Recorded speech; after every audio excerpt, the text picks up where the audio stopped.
Yep.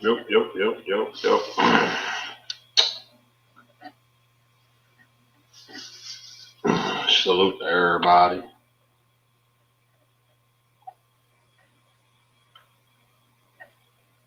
We'll rock out hopefully for an hour. That's the plan. Not too crazy.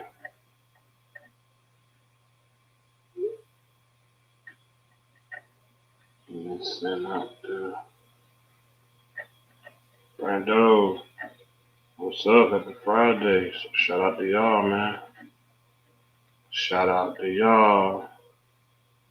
Executive order signed by President Trump to limit NCAA athletes to 5 years eligibility in one transfer scheduled to go into effect August 1st. Oh, wow. I didn't know that. Damn. Ooh, shit. That's crazy.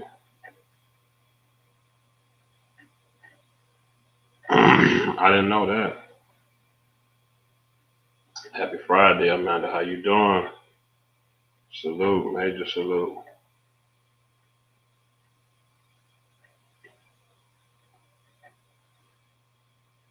Salute to everybody. Hope everybody weekend is starting out right. We're gonna get into this. We got draft coming up, man. We gotta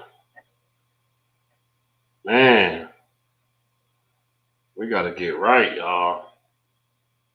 I be trying to be positive, but this damn quarterback just don't.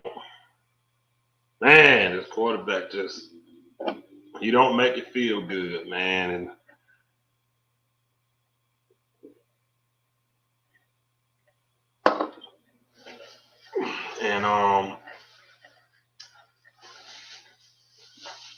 it gets a little depressing sometimes. Hopefully, we can start the process of moving on in the next year because Mike, what it do? Well, that means colleges can keep their first.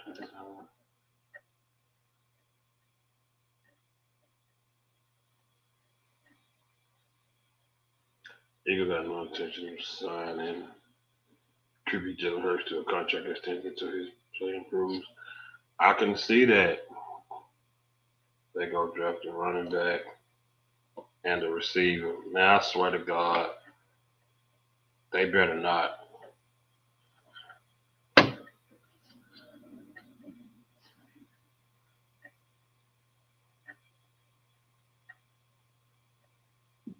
They better not.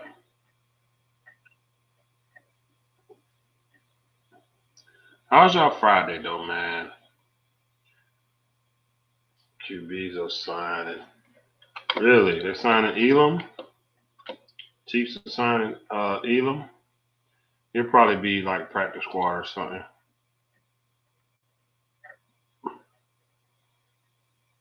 Yeah.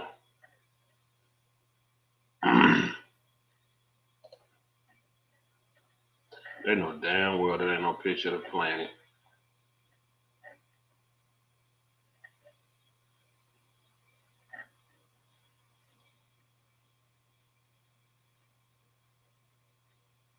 Look at how these people believing that's a real picture of the earth.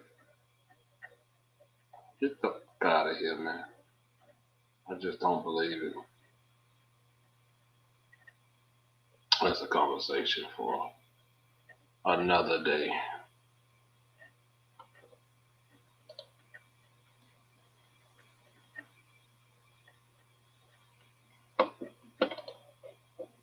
What's up, dog pound? What it do, my boy? What going on, man?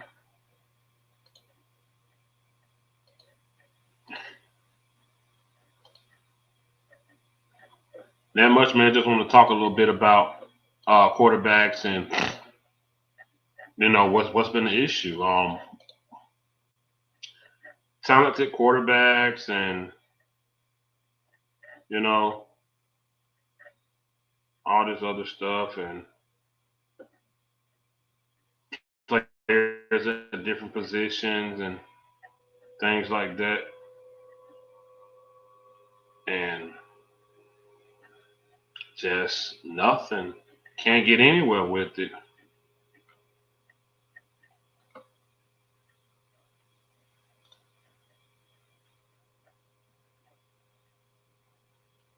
I just don't get it.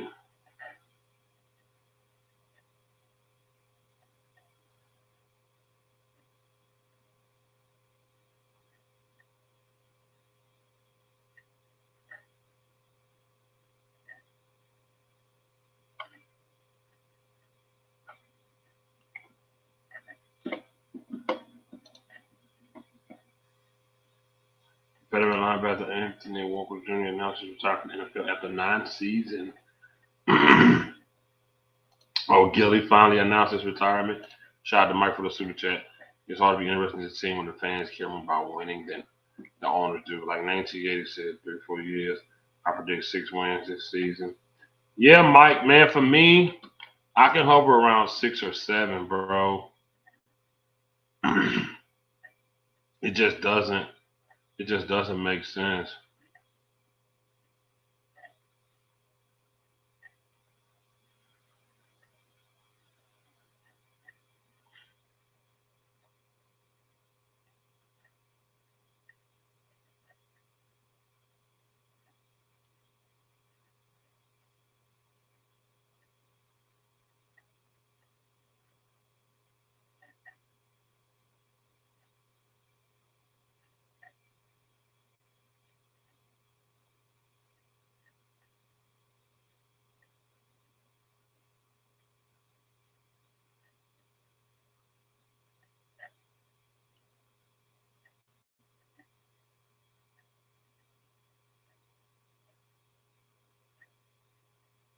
Damn, dog, Donnie Hunter, look at this shit.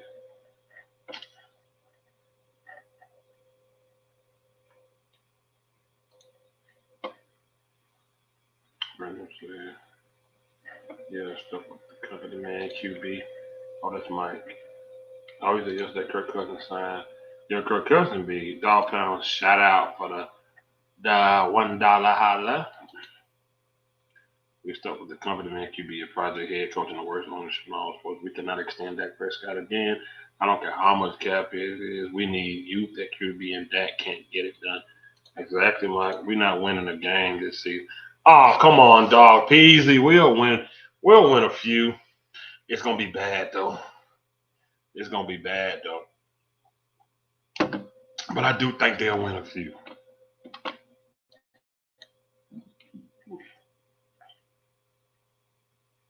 I do think they'll win a few.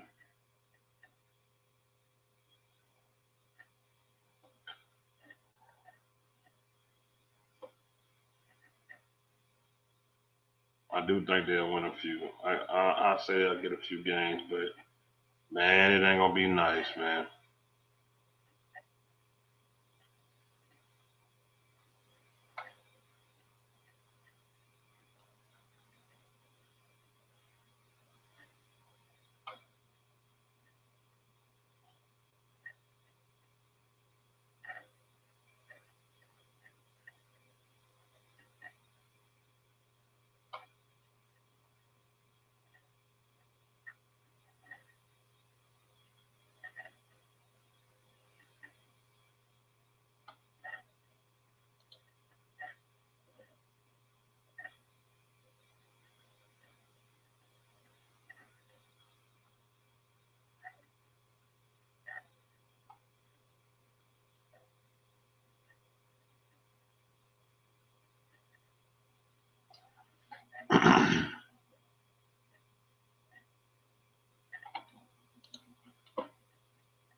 Yeah, man, it's gonna be brutal. I just want to know the difference in those QBs. Like, what happened? Like, damn, we've had just as much talent with other quarterbacks that we've had in the winning years, man. I'd be so confused. Like, what the hell happened? Like, what's going on? Shit be blowing my mind, man. For real. I don't know, man.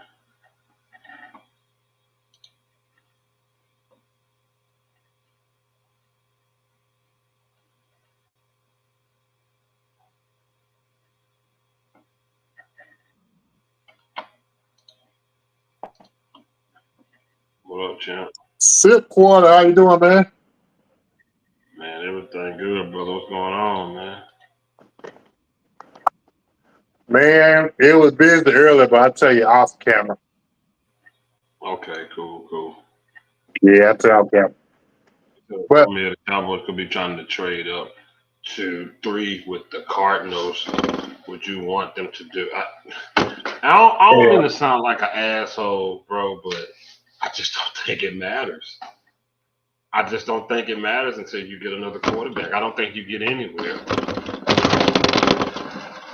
You know what you think about that, champ? Them trying to trade up to 3. yeah, they're trying to trip the three to get that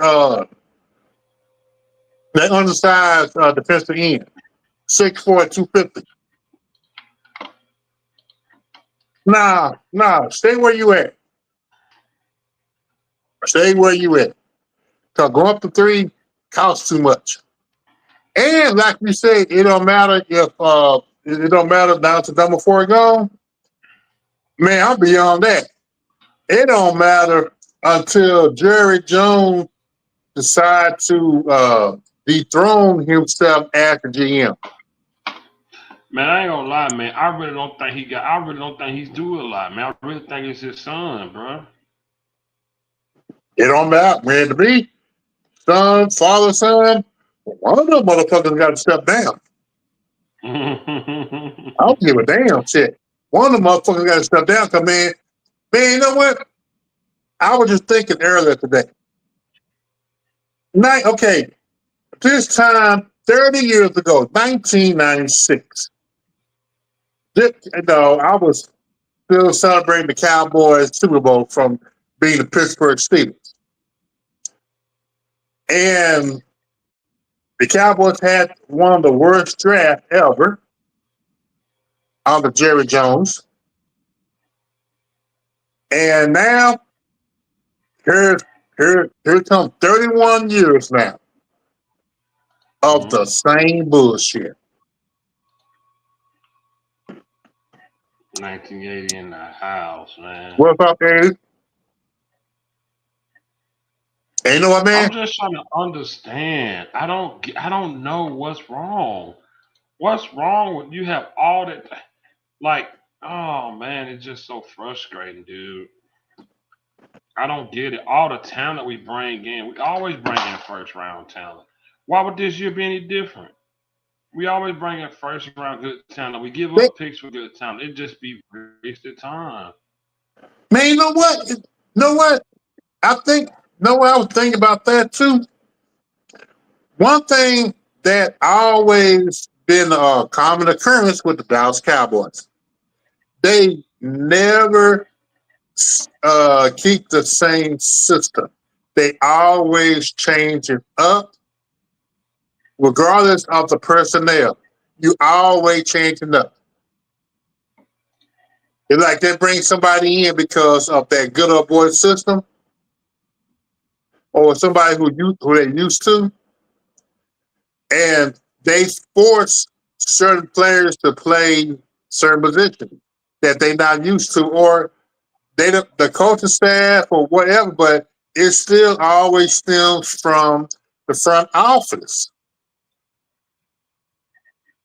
Right. And any billionaire who has a company or corporation, several corporations, they got people in place to run those organizations, especially when the billionaire is not familiarized with it or not an expert at it.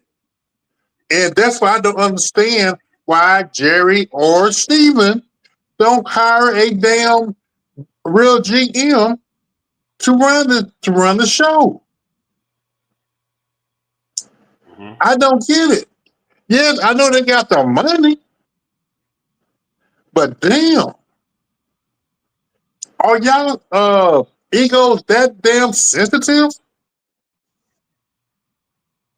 That y'all want to be accepted that damn bad? It's like they're trying to keep up with their own Joneses. You know what I mean? To keep up with Joneses. Right. Yeah. Yeah, you can't keep up because there's nothing to keep up because you've been a failure. You are they're literally on the same level as the Cleveland Browns, Detroit Lions, Atlanta Falcons, everybody who haven't really won a Super Bowl. Right. Hell, Arizona Cardinals even have made to the Super Bowl in the past 30 years.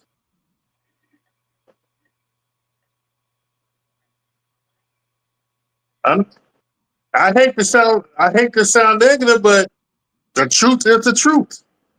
You're right. You're right, champ. Cause they, I know it's and this man, what really so frustrating.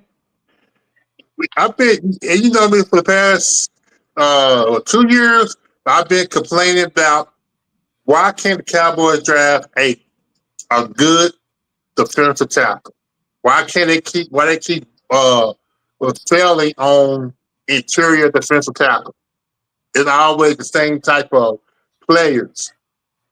Where when they traded for Clark, then they turn around and traded for Quentin Williams. Uh, I was excited, but then they brought in Parker, who's another coach in training, and here come this 3-4 bullshit. And I mean, it's the easiest thing to do. Draft two outside defensive ends. Get you one dominant, get you another good one, get you linebackers. Fix that front seven or the front six. But no, you do the fucking opposite. You want to act like you Parcells run the fucking 3-4 defense again. Tell him, champ. Shit. I'm like, it's the same old book. You know what? And mixed matrix, I'm not even talking about Dak. I'm talking about Jerry Jones and how Jerry Jones keeps fucking up this damn team, especially on defense. He's just speaking to you, champ. I know. Just okay, I'm just messing with. How you doing though? But That's yeah, what's man, good. it's the fact, man. The fact that if nothing is going to happen until the Jones boys get the fuck out of the goddamn way. Mm-hmm. They get, you know what? Just like I was on the show with Wednesday. Somebody gonna say that they did not have a problem with Tyler Guyton.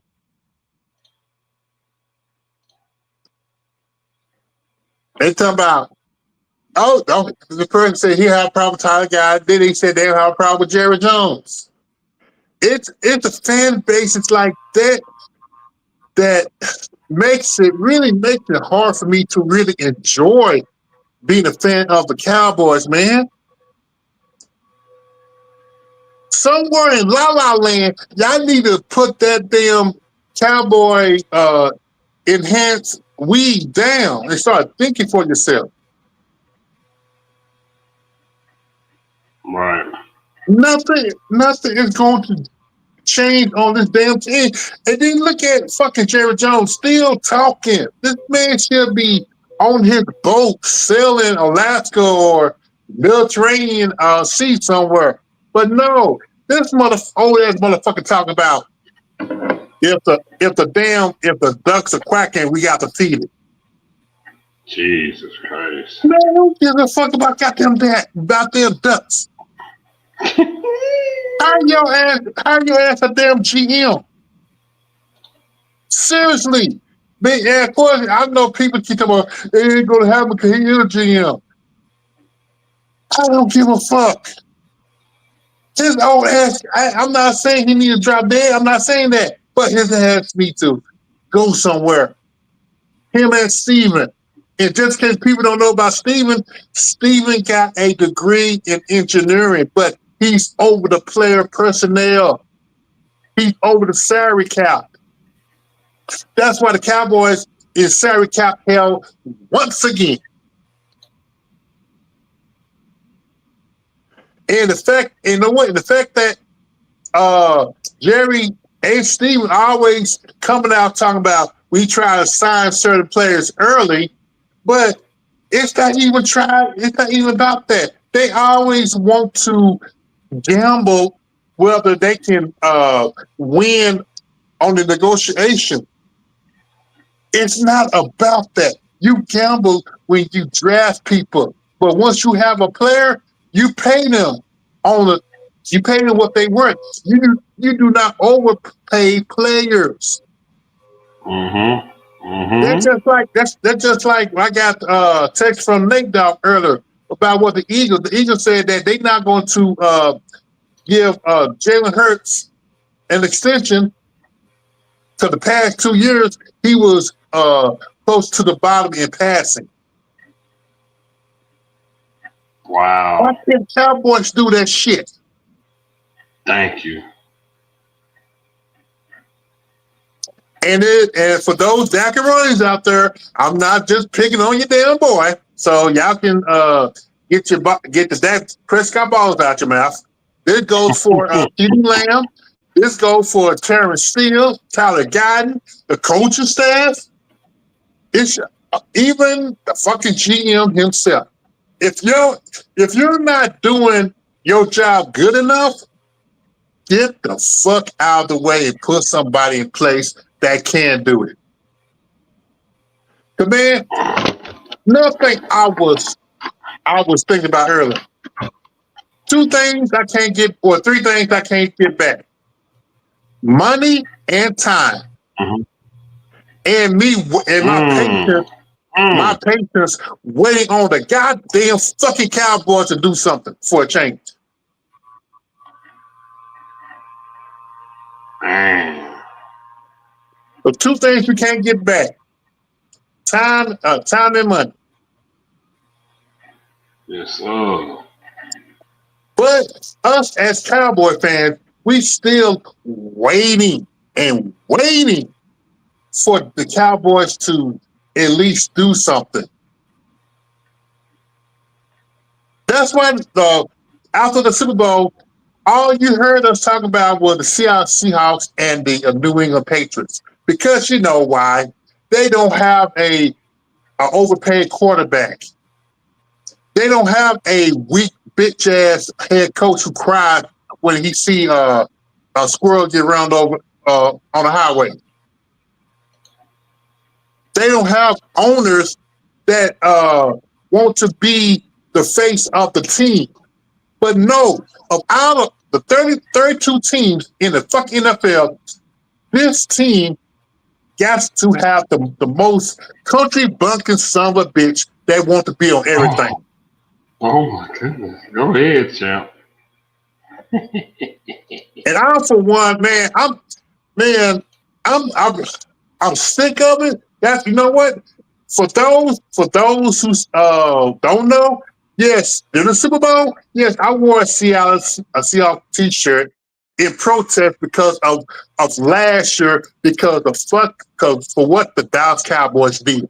They could have hired any other head coach, but no, you hired Schottenheimer. Okay, now am I a Seahawks fan? No. I was just protesting against the fucking Cowboys. Now, here we are again. You got another young ass head coach. We supposed to have two first round picks, a second round pick, and a third round pick. But but a lot of fans are crying, bitching, talking about why Cowboys nigga trade picking, stupid trade picking. It's not their fault. Cowboys had the number two offense last year. Okay, but you want to blame the defense? Yes, we know the defense is trash. But there were several times that with the play caller, they gave up too easily in the red zone and decided to kick field goals. And that right there was a deterrent for the Cowboys last year, really for the past 2 years. And we're going on year 3 with this bullshit. Okay, I'm done. They said champ going off. They said in the chat. They said champ going off. He is, man. 1980. Danny Savage. How y'all brothers doing? Hello, hello, hello, everybody. How's everything going? What's up, All 80 Hey, good. champs? Fifth? hey, here we go, guys. Everything good, man. Shout out to champ for that opening, man. Appreciate that, champ. Yo, That was Yeah, big. fifth, real quick. That video I sent you of all the legends, the defensive line, Tolbert, Maryland, all those guys. Send that Hmm. to 80 if you get a chance. That video, if you I get a will. chance. Oh my God, legends! Nothing but I legends. definitely will. I mm, definitely will. It was a video of the original. It was from the mm, glory years, the 90. It was Tolbert, Maryland, Tony Casillas, Chad Hennings, Jimmy Jones, Jimmy Russ from Jones. Maryland, Leon Mm-hmm. Lett, Jim Mm, Jeff Coat. It was the mm, original. It was the original guys, and mm. they showed them in that picture from them from the 90s, and they showed them all now. It was Mm. Wow. Shout man. out to everybody in the chat. We got new faces in the chat. Salute. It's about time y'all holding Jerry Jones responsible. He said they complain about Jerry all the time. Thank you, J. Lou. We definitely do. We always complain about Jerry. Just most of the time people don't catch those shows, but we've been on Jerry, you know what I'm saying, forever. Shit, man. If you watched the draft last year, we got on live and cut up how he was in the damn war room acting like a child, man. We stay on him, man. Somebody got crazy noise in the background. Like they outside. Who's outside? Like That somebody might be wind my blowing. that might be my air conditioner. Let me just move, and you tell me if it Okay. goes. I apologize. Oh, Yeah, you're fine, brother. Yeah. yeah, He said when yeah. Jerry Jones hired Eberflus, he stated he started on taking full credit. But when the season over, he want to throw shots. That's him. Um, Better now, fifth or no? Is it gone? yo, that's better, way better. Yeah, it's gone. Yeah, yeah. It was my AC. The It got warm up here. the draft won't save us. That's just listen, listen, y'all. I promise y'all, we don't do it on purpose, but it's like you can go show by we strategic, but we don't really set it up for any praise. You can go show by show each month and see how everything tags on to each other on different channels. 80 can do a video which would seem like a part two to a live stream we had, and they won't even be related.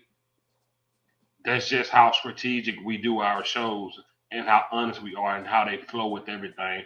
Meaning, we'll do a show talking about how we think we won't win nothing this year or next year, and then you'll watch a video from A that'll say we 2 3 years away. That when you tell them the truth, it'll all sound the same. So that's why that's what you get with us, man. We're not gonna sugarcoat nothing. Um, we place blame everywhere. We don't get excited about new coaches. We don't get too excited about players. Not anymore, anyways. And we admit when we might been a little too excited about certain things. You've heard 80 talk about his excitement for when we got Taco.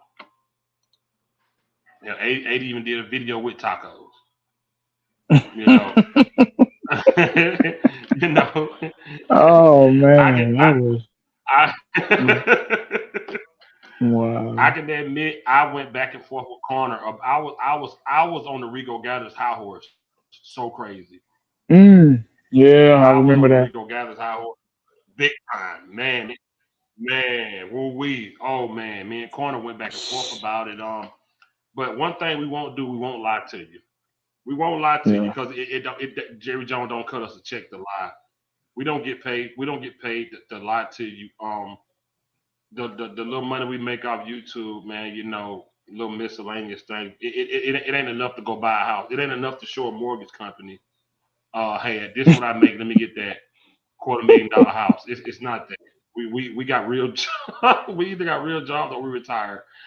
So we really do this just out of passion, man. And I truly do believe we're a long way from where we need to be. And you know what's bad about it? For a while we were a long way from where we need to be with just players. Now it's the coaches. Because you got a head coach who's Mhm. second year and he doesn't have an OC, meaning there's nobody to tell him, let's not, he makes all the calls. He calls the plays, and there's nobody to say, I don't think that's a good play or not because he calls everything. That's not good for a coach that's new to this. You shouldn't do that. He should have a veteran on his hip. He should be on training wheels. Now you got a DC who's never done it. But Cowboy Nation was like, oh, this is what we needed. What are you talking about? What are you talking about? This is what we needed. It's not. It's not what we needed. Mike McCarthy got the best out of Dak Prescott that you will ever see. You will never see it again. He Not got the according to Clifford. best. Oh boy. He said Shotty cried when we traded Osa. He always cries. I Another gotta thing. send you the Gleam video. I gotta send it to you. I gotta send it to you. Um, so what I kind of want to do with this video, and there's no better way to do it than to have three old school guys on my channel. And I want to start with 80 if you don't mind. 80. Um, Mm, mm-mm. ain't a, ain't Mm, I'm gonna warm it up. I'm gonna start with Savage. I'm gonna warm it up a little bit. So everybody that throw that, I'm gonna let Savage catch all the bricks first. And by the time I get to 80, they won't have nothing but little sticks and stems to throw. mhm. There you go. This one ain't too bad, but Savage. I don't know if y'all see the thumbnail or whatnot, but on that thumbnail, I got Roger Staubach, I got Quincy Carter, Randall Cunningham, Troy Aikman, Dak Prescott, Tony Romo. What? With all these quarterbacks have had talent. What separated Troy Aikman and Roger Staubach, who were Super Bowl winning champions, from these other quarterbacks who also had good talent, in your opinion? Well, first I'm going to start with Roger Staubach. Okay. If you were going to make someone genetically, just as a person plus an athlete, it was Roger. He had a great arm, could beat Mm, you. Roger the Dodger, they called him, could beat you with mhm. his feet. He went to Annapolis, smart. They truly said when he was done playing, he could have ran. He could have ran for president and probably got it. Uh, Mhm. he was a 28-year-old rookie because he had to do 5 years in Vietnam. Yeah. And Hmm. Roger, and let me tell you, Roger had a little bit of bumpy his first year because Landry wanted to do like he was there. He was rotating him. And it was finally like, he was like, yo, you got to start me or get me out of here. I'm not getting any younger. So I always say, like, if Roger got into, I'm going to start with Roger first, break him down. If Roger would have gotten to the NFL at 22 versus 28, at minimum, that's one more ring. Uh, Even after he retired, he started a successful real estate company. Charlie Waters, an old Dallas safety. I believe his son committed suicide, and he was going through some tough, tough times. And he goes, "Yo, here's your office. This is your salary. You don't got to show up." And yo, he did the same thing with, I'm having a mental blank, with Hollywood Henderson. Hollywood. So what I'm getting at it was that Roger Staubach was a leader. You know what I'm trying to say? Even to after football, he stayed friends with everybody. He was friends with Hollywood Henderson. Everybody. But he was a leader. Same thing with Troy. Troy Aikman was all about football, nothing else. You know what I'm trying to say? He did his corny, well, I don't want to say, I mean, he did his country music videos and stuff like that. But he was just, yeah, it was funny as fuck. He can't sing for shit. He sings like Olson in the rap video from the Seventh Floor Crew, Miami. Greg Olson, check that out if you want to laugh. But Troy Aikman was no nonsense. It was football. And he held people to a standard. If Mm.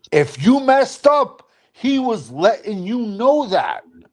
When Michael Irvin had his little bumps in the road, he was the only cowboy in the courtroom. Jerry Jones wasn't in the courtroom. Jimmy Johnson, but Jimmy and Michael had a special relationship. But Jerry wasn't in the courtroom. Troy Aikman was in the front row. You know what I'm trying to say? Mhm. Aikman was the leader, and he'll say, "Yo, for all whatever Michael did, he said nobody practiced harder than Michael Irvin. Nobody." Then there was a point when Switzer came in. They brought in Okay. a defensive line coach. What's up, corner? They brought in a defensive line coach by the name of John Blake out of Oklahoma. And he started like making like waves that, oh, it's not fair that Troy's yelling at the African American players. And then Charles Haley Mm-hmm. went off. Charles Haley said, well, look around the huddle. Everyone, 99% of everyone, I mean, Tui was Hawaiian. You had Gog, Step, but he goes, besides that, and Moose, 99, like the most of the, Charles Haley's like, most of the guys in the huddle are African American. And Charles Haley said, and they brought in Woodson, they brought in everybody, and they said Troy is the furthest from this. And Haley went off because Haley said, if you're not gonna let Troy be vocal, I'll be vocal. Now he was a defensive end, saying I'll straighten out the offense because if they're messing up, then I'm quoting Charles Haley. If they're messing up, they're messing with my money. Charles Haley was a leader. He would have, like, they would all watch film together, and he would be like, very, bro, as crazy as he was, that's how smart as he was, football. And you'd be surprised Okay. how many guys are great athletes and they don't have football IQ. Charles, brilliant, brilliant. And I mean, I know he coached a little bit with Dallas and Detroit, but he probably would just want a baseball bat. These kids today is the way they act. You know what I'm saying, Charles? But getting back to Troy and Staubach, leaders, leaders Okay. that held people accountable. That if you've messed up, they were going to tell you. But like I call it, what Jim Cornette calls AEW, All Friends Wrestling. I call the NFL All Friends Football because it just seems like, and I know like it's I guess the world we live in, which changed jerseys after the game. I don't want to take your. I don't want your jersey. I'm trying to take your knees out. You know what I'm trying to say? I'm trying to win. That's why, like, and people like the disconnect I see with these young cats. That how can they be fucking? Excuse my language. How can they be happy with the current situation and the last 31 effing years? And I saw the bad years in the 80s, man, when we went to three straight NFC championship games and lost. I saw those years. And then I saw the good years. But I was still a fan no matter what. But I still say it's you win the Super Bowl or the season was a fucking failure. I don't want to talk about stats. Fantasy football and stats that these old guys just want to talk about has ruined the game. It's ruined. Oh, but he had 36 touchdowns. Oh, but he had 32 interceptions, but he had 36 touchdowns. Oh, but his 36 touchdowns were against the Giants twice, the Jets. Like I apologize going on too long. I apologize for going on the rant. It's passion, and that's how much of a Cowboy fan I am. I bleed blue and silver, and I don't even. I jump on everyone's channels, But you guys realize I don't. I do one video a month, and that's to rip them because I don't even get enjoyment doing it, and I'm just tired of it. I want a sixth ring, man. We've waited long enough, and I apologize. Mm-hmm. I'm sorry. You good? Cowboys Corn, how you doing, my brother? What's going on, you guys? As 1980 would say. You look like Corner, what's up, man? You look like Kicking Wing from Joe Dirt. You've been saying that for 10 years, brother. I have. Yes, you have. Damn, now I know it's true. Anyways, how's your Friday night, man? You all right? It's good. Is you good? Good. Just got done eating dinner, celebrated some stuff, and getting ready for this Easter Sunday. Probably gonna have about 20 at the house. I got a good spread. I'm gonna do a pork butt, chicken legs. I'm gonna do hamburgers, hot dogs, hot links. I'm gonna do smoked mac and cheese, baked beans, rice, chips, sodas, waters. We're gonna feast. God Mexican damn. food. It sounds gross, but do you put mustard in your beans once it's on your No. plate? I do. Yeah, no, I do. I was just wondering. Yeah, I Okay, do. just wondering. No. I use Yeah. mustard as a binder for my pulled pork.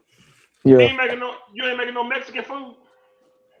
That's racist. First of all, it's just food for me, and I'm making a lot of food.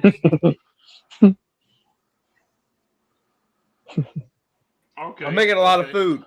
You guys in the area, come eat. Man. Sweet. I don't know, I man. wish. I don't know. I might be a little too dark for the scenery. I don't know. Oh.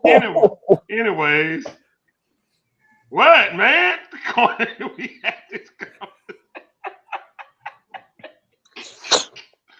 We had this conversation already about your little truck show. You know I couldn't have came out there.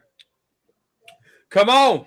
It ain't a little Hell truck no. show. We already got 50 trucks on the books. They're still coming in. Hey. And A few and trailers I would too. be the only, and I would be the only one of my kind there.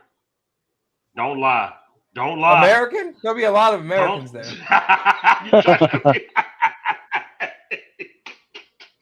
Woo! Anyways, before I'm gonna continue with this topic, but I want to switch over to go to Corner about something. Corner, are you excited for the draft, and does it mean anything to you? Oh, everyone gets excited for the draft. It's just you just can't trust these Cowboys to do it right. And they're already talking about trading up with the Cardinals, and I don't think they can afford to do that. You don't want to. I mean, outside of maybe Sonny Styles, I don't know if there's a player that I would just go up and get. I don't know if Bailey is that guy. That's worth it. I just don't know that. But they need to stay put, stay pat, don't reach, and draft BPA. If they draft BPA, they'll be okay. Let me make that a ask you shirt. this, Corner. Why are you so strict when it comes to that? Why the whole BPA thing? Why do you believe in that so much? Because if you reach, it's gonna bite you in the ass. I mean, that's just the nature of it. You have to follow your board. They spend countless hours and time and energy evaluating players, talking about players, and then putting a board together, right? And you have to be true to that board. That's your hard work. If you jump around that board, you're doing a disservice to you, and you're going to do a disservice to your roster. You have to stick to it. There's a reason why you have those players the way you have those players. My only pushback for that is they spend so much hard work and time building that board just to draft Tristan Hill, Taco Charlton, Mozzie Smith. Exactly. So check this out. Exactly. So give me those names again. Tristan Hill. Yep. Taco Charlton. Yep. And Mozzie Smith. Okay, so check this out. I don't know the scenario with Taco, but I do know the scenario on Tristan Hill, and I do know the the scenario on Mozzie Smith. All right. Okay. Tristan Hill was a Rod Marinelli guy. Rod Marinelli pounded his fist on the table for him. They I don't know where they had him ranked on the board, but the way they went about it, I can tell you that it wasn't their BPA. And maybe Daddy Savage knows a little bit more about that. Mozzie Smith, Mike McCarthy did not want Mozzie Smith. Will McClay wanted Mozzie Smith. So obviously there was better players ahead of Mozzie, and Will McClay won the vote. And so that's why they went with Mozzie. I don't know the scenario with Taco. I never heard the scenario. But I do know they didn't follow the board with Tristan Hill, and I do know they didn't follow the board with Mozzie Smith. Okay. So he said Tyler Warren was BPA. Oh, tell me about it. Big time. Corner don't believe that though. So what happened? He said Tyler Warren was BPA. I said you don't believe that though. Nah, I don't think so. Of course. Because here's why though. You want Dak Prescott to throw the ball in the red zone and do all these things and be pass happy. Who the hell is going to protect him? I can get guards.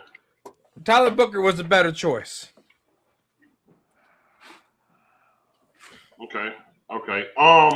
So 1980, being an old school guy, what are distinctive differences in successful quarterbacks in this organization from back then to now? Why those guys were so successful, and we've had amazing talent with newer style quarterback? What difference do you see in those older guys and the quarterbacks here in the last 20 years? Well, it's leadership, respect, and just having a vision, a goal. You have to see yourself, and as well as your teammates, winners before it even happens. Emmitt Smith used to write. I think Emmitt Smith wrote on a piece of paper his goals: coming to the NFL, going to college, coming to the NFL, wrestling title, winning a Super Bowl. You have to visualize that. Those guys had a purpose. They played with a purpose back then. And not just Roger Staubach, Troy Aikman. I grew up in an era of the Joe Montanas, the Jerry Rices, the Dan Marinos, and et cetera, the John Elways, and watching those great players play flawless football, play perfect football was got me into football. The Lawrence Taylors, the Bo Jacksons, the Walter Paytons, the 85 Bears defense, 46 defense, the Giants. I watched not just the Cowboys, but I watched great players. I was in love with great players that set tones, that were very, very impactful to the game, to the sport.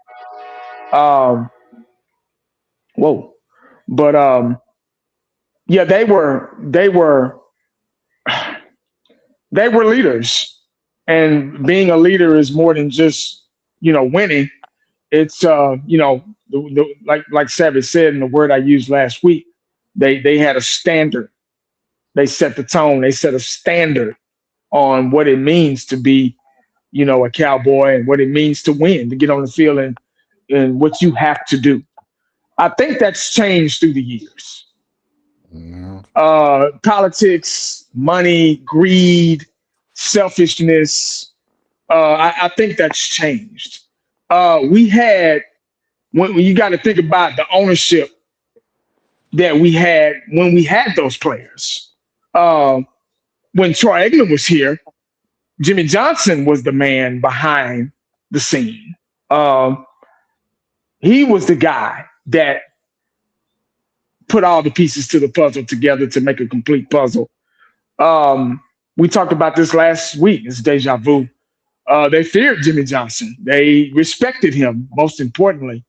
And it's a different time, a different era of athlete, of ownership, of fan, most importantly, of fan.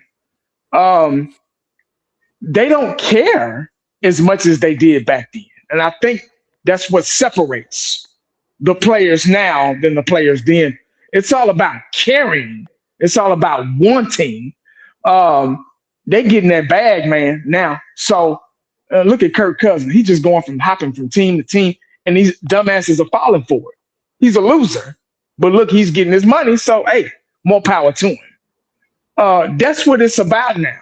And I've sat back long enough, and I've watched this, and you can't really enjoy. I don't even. Damn, I sound like a broken record. I don't even have the want to produce a video too much anymore. Not until the season starts, because it's just you sit back and watch, what's going on in Cowboy Nation and what's going on. You got the draft coming up that you mentioned, and you can't really be. I mean, the corner just said you can be excited. Yeah, I mean, the draft is always exciting. Trying to see who Cowboys are going to get, if they're going to fuck it up, if they're going to do it right.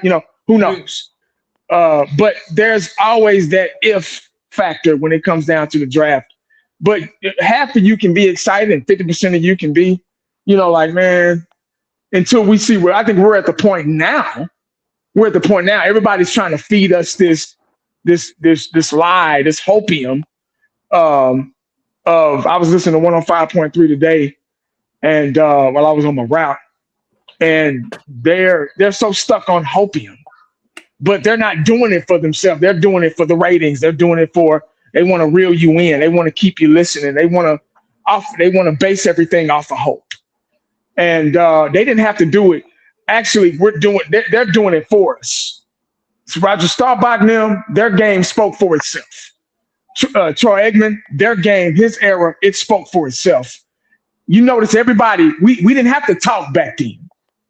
We didn't have to do all this talking back then. We already knew what time it was.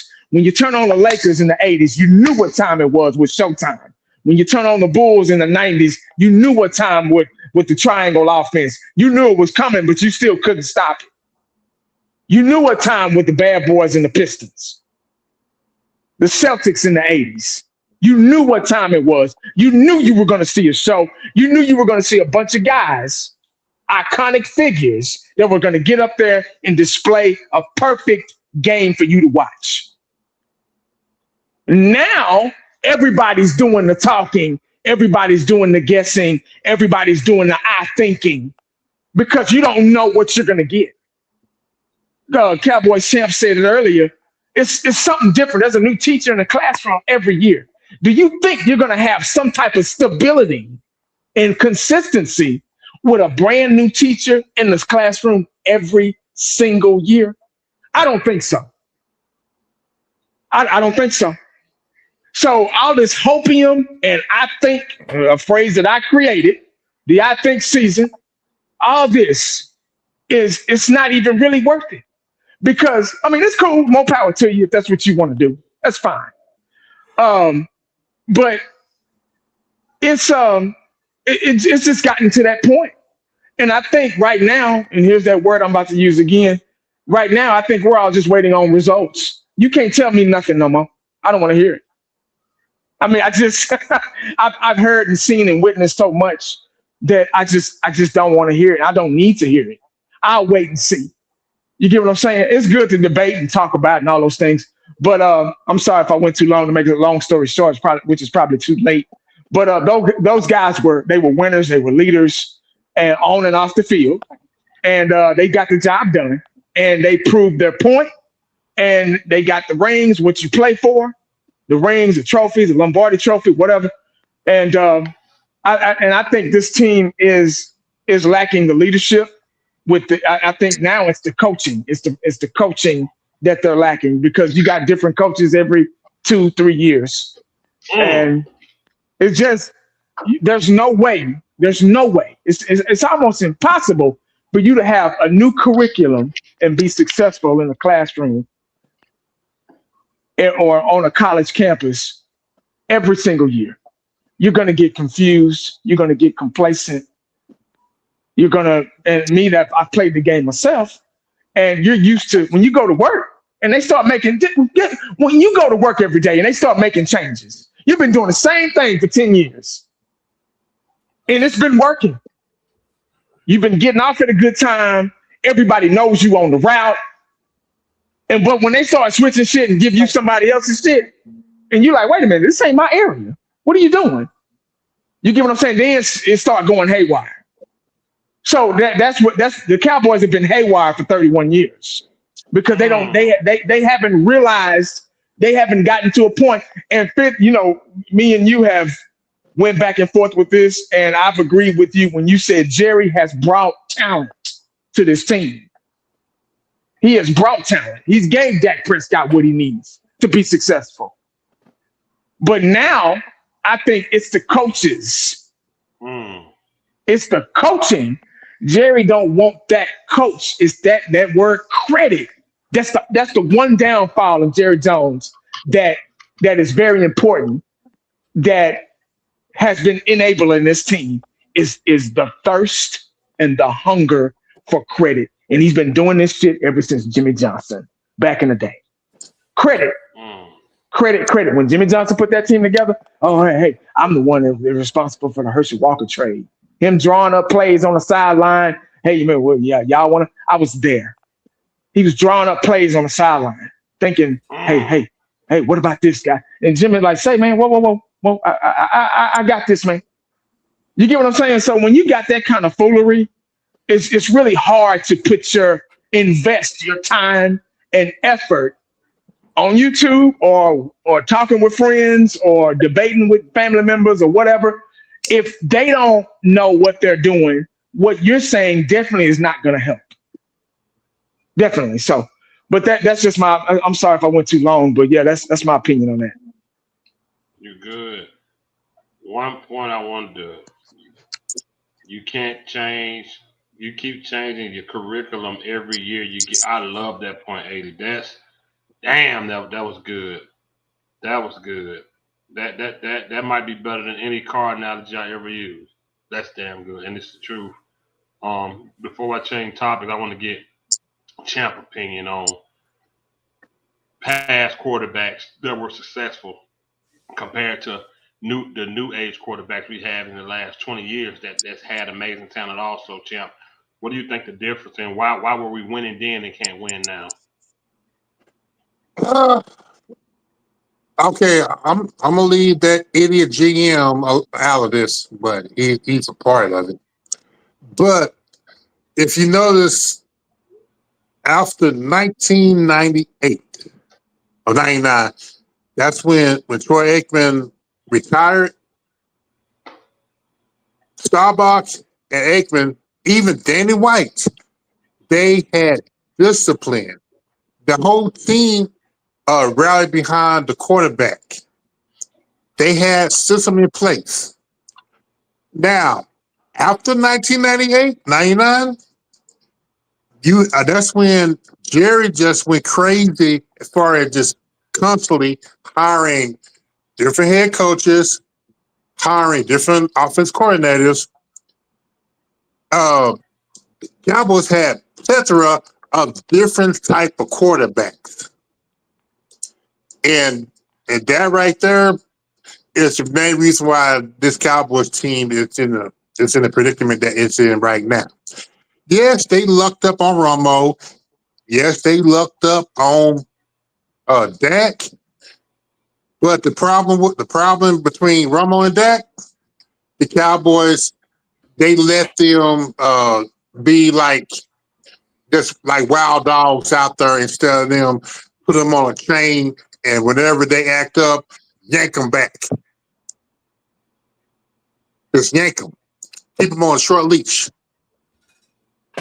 And that's the problem with what this Jerry Jones ran Cowboys are doing right now.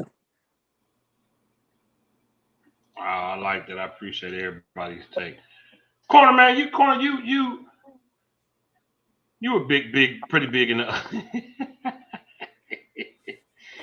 in the Romo era, man. What you think happened in the Romo era, brother? Why we couldn't get it done in his era? Well, you had learn as you go head coach and Jason Garrett, number one. You had the talent there. I mean, you look at Bill Parcells, Romo's jinx, fumbling the field goal, Cabo. Oh, You had Wade Phillips. You had Wade Phillips in there. I mean, you had the talent. You had plethora of talent. And then you hired Jason Garrett, who screwed over Wade Phillips, and then it just took him a little while to learn the game. 8-8, 8-8, 8-8, and then you started getting some traction. And then when you get some traction and you have a solid team, 32 takeaways, led the NFL on defense. You had prime Romo numbers. You had good Dez numbers. You had a great running game and a great O line with those studs out there with DeMarcus with DeMarco Murray. The problem with Romo was he knew how to fuck up at the right time. Oh. Yeah. And that's what Romo did. He fucked up at the right time, not the wrong time. People talk about that. I was watching a TikTok video the other day, and people were talking about how good Tony Romo was, and they brought up that Denver game. They brought up that Denver game in 2013 when he had 500 yards, 5 touchdowns. Oh, okay. He threw the game-ending interception. That was Morris Claiborne got Peyton Manning's first interception that game. But I remember going into that game, and the Broncos' defense was ranked 32nd. No one really talks about that. Sorry, I'm getting off track. Let me get back on track. But Romo's deal was he just knew how to fuck up at the right time. And the 2014 season was the season to do it. If there was ever a season in Romo, you could talk about the field goal, you could talk about Cabo. That 2014, man. I could even 09 was even the year we beat the Eagles 3 times and we lost to old ass Brett Favre with the Vikings.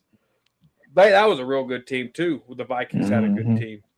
But Corn, I'm gonna ask you a quick question. Sorry to interrupt you. I apologize. Go ahead. I apologize. No, go ahead. What's your question?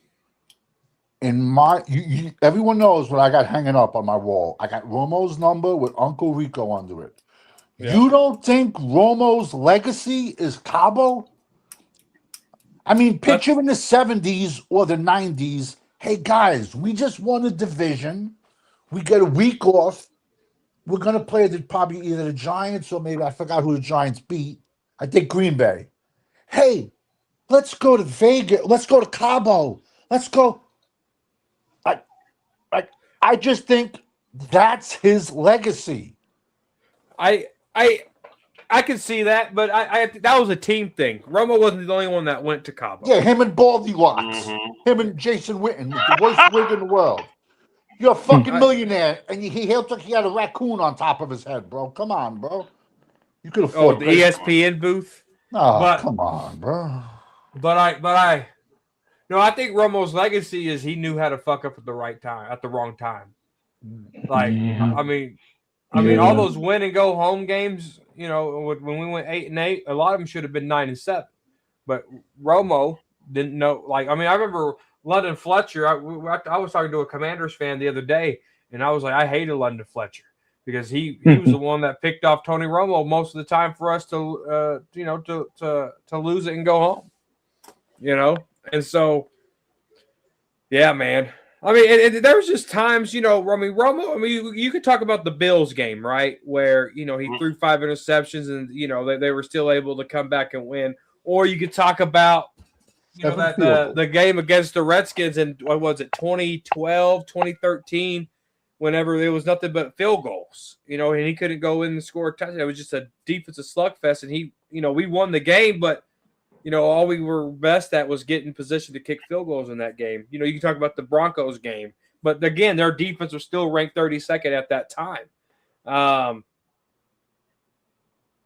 Romo just knew how to mess up, dude. And I was a big Romo fan, but one thing I wasn't gonna do was I had Romo's back up until and all the way up until he retired. I did. And then I like Dak. Everyone knew I liked Dak 2016, 2017, 2018. But there was Mhm. a point in time where I kept doing this with Romo for 10 years. After that third year with Dak, I couldn't keep that same energy because I knew where it was headed. And the playoff record, the stats, everything's damn near identical for Romo. That's why I gave up on Dak after 3 years. Wow. Mhm. Wow. I wanted this show to be detailed about that. I Mm-mm. wanted it to be Hold on. what Hold happened? on 1 second. Mike, no, I was at that game. Miles Austin lost the ball in the lights. It was a perfectly good ball. Miles Austin lost that ball in the lights. They came back. Jace Pierre-Paul's rookie year blocking the field goal. Oh Miles yeah. Austin lost his eyes in This Kardashian's ass. That's what happened to him. December 11th, 2011. I was at that game. Check the date on that game. He said, "Pack your bags, go to Washington, Dak." Corner in 2019. I remember that video. I remember that video too. I told him to go to Washington. You said, "Pack your bag and go to Washington." Yes, you did. Damn. Why would I say Yes, Washington? I don't know, but you definitely did. I wanted to go into detail. Somebody run up some stairs. I wanted Oh, to go my into bad. That's detail. me. You good, Aiden? How'd you know it was running upstairs? Them Now the $40 downstairs is hard floor, and it's like new hard floor, so you can hear every step somebody takes. how I knew corner. I Yeah. wanted to go into because them $40 how to be running up my stairs. Whoa, he admitted it. I That's do a it. joke. That's a joke. No, it ain't. No, it ain't. That's a joke. That's a joke. I wanted to go into details about this because I just look at talent. I look at talent. I look at skill. Corner. Oh, that's so irritating. 44 ounces my ass. It's 16 ounces. It filled the cup right up. 40. Oh, somebody lied. I think when you bring in a veteran, right? And this is why I have no faith in Schottenheimer. This is why. Because we've admitted what you saw Mike McCarthy get out of Dak Prescott was the best you're going to ever see. Corner, you brought that to attention years ago. He was a veteran coach, Super Bowl winning coach, and he pulled everything out of Dak for 3 years. That was it. Why would I believe a rookie head coach could do anything better than that at this stage in Dak's career? That's why I feel how I feel about Schottenheimer. He don't have the experience. He don't have the Mike McCarthy had a certain sense about him that made you want to be your. I don't know what it was, but it just felt like they really played hard on the Mike McCarthy. The players respected McCarthy. They respected him. I believe Garrett was a more stern coach, but I feel like they respected McCarthy for his accomplishments and where he came from the organization he came from. Garrett was a Cowboy baby. I feel like they respected McCarthy for who he was, and he got the most out of Prescott. I do not believe. I think Dak Prescott is riding off into the sunset, and he's just playing for his money. He's just coming to work, punching the clock, and going home. I do not believe you're going to get anything extra from him. I don't think you're going to see anything spectacular. I don't think you're going to see a new surges in Dak Prescott. He's done. His legs are done. His arm is done. He's just there making his money, brother. And that's why I feel the way I feel about Schottenheimer. And it made me feel like, damn, not only do we have a head coach who's a rookie, but he get to call all the plays. And on top of that, now we bring in a DC who's never done it. Just me personally. And this is just me. I'm like, damn, this ain't gonna do nothing versus this schedule we got with all these experienced coaches that has won on a high level, playoff teams, know what to do in crucial moments. Schottenheimer, more than he should have last year, played for field goal position than anything. I have no faith in a coach like that. I have no faith in a second year coach that's still on the job training and get to call all the plays and nobody get to say, hey man, that might not be a good idea. I have no faith in that. I have no faith in a first year DC being successful in a guy like him. I'm not saying he won't be good down the line, but just as of right now, I'm with 80. You're looking at 3-4 years because of the players we have. The coach. This is a rebuilding team. I know people hate that word. Dude, look at this team.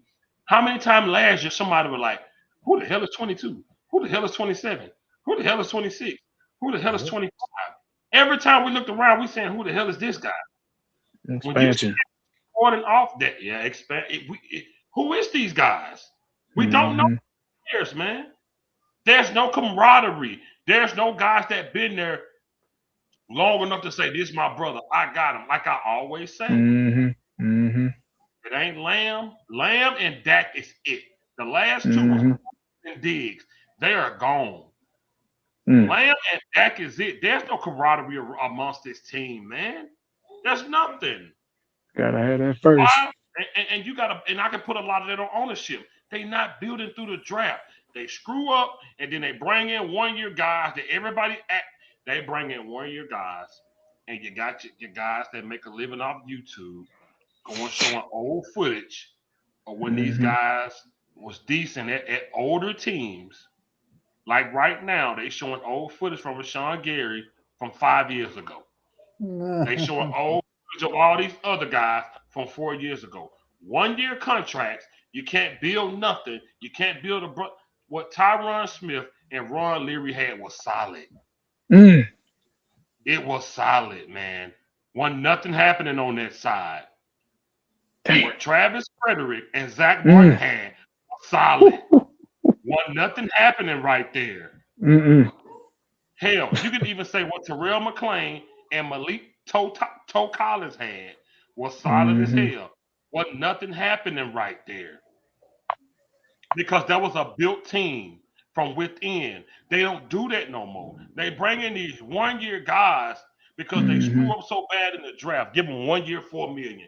I think we gave not Randy Gregory. God damn it, I can't never think of his name. Hardy? Greg Hardy, like $11 million. Yeah. What the hell? 13. Just for him to be on the sideline, tussling with the DC. And the only somebody had balls enough to say something was Dez and Jeff Heath.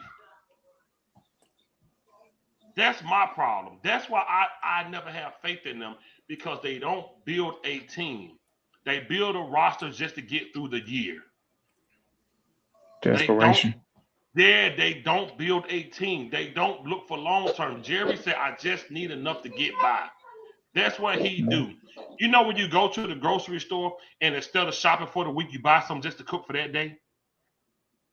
And then you gotta go, back again, and then you gotta go back again. Yeah. Hey, I ain't gonna lie to you. There was a point in time where we had to do that, because if we didn't, the food would go back and we ate out to eat a lot. That's what I'm saying now. You see, and that's what happens. Instead of buying food, instead of stocking up that fridge for the week, we buy something today just to cook because we lazy. We don't want to tote a lot of bags. I was tired, not lazy. We buy something to cook for tomorrow. That's what he do with these players. He bringing these short-term 1-year players, and then we got next year we got to get somebody else. Clowney should have never been on this damn team. Say what you shouldn't have been on this team. Clowney. Shit, we wouldn't have had shit. We had 6 sacks out of him. We wouldn't have had shit without him. Corner, and we won 6 or 7 games, man. No. I don't weigh the titties. You're weighing titties. No, 6'7". We call it titty weighing. See which one heavier. But anyway. Ooh, I like that. I like that. Ooh. Got a little more nipple over here.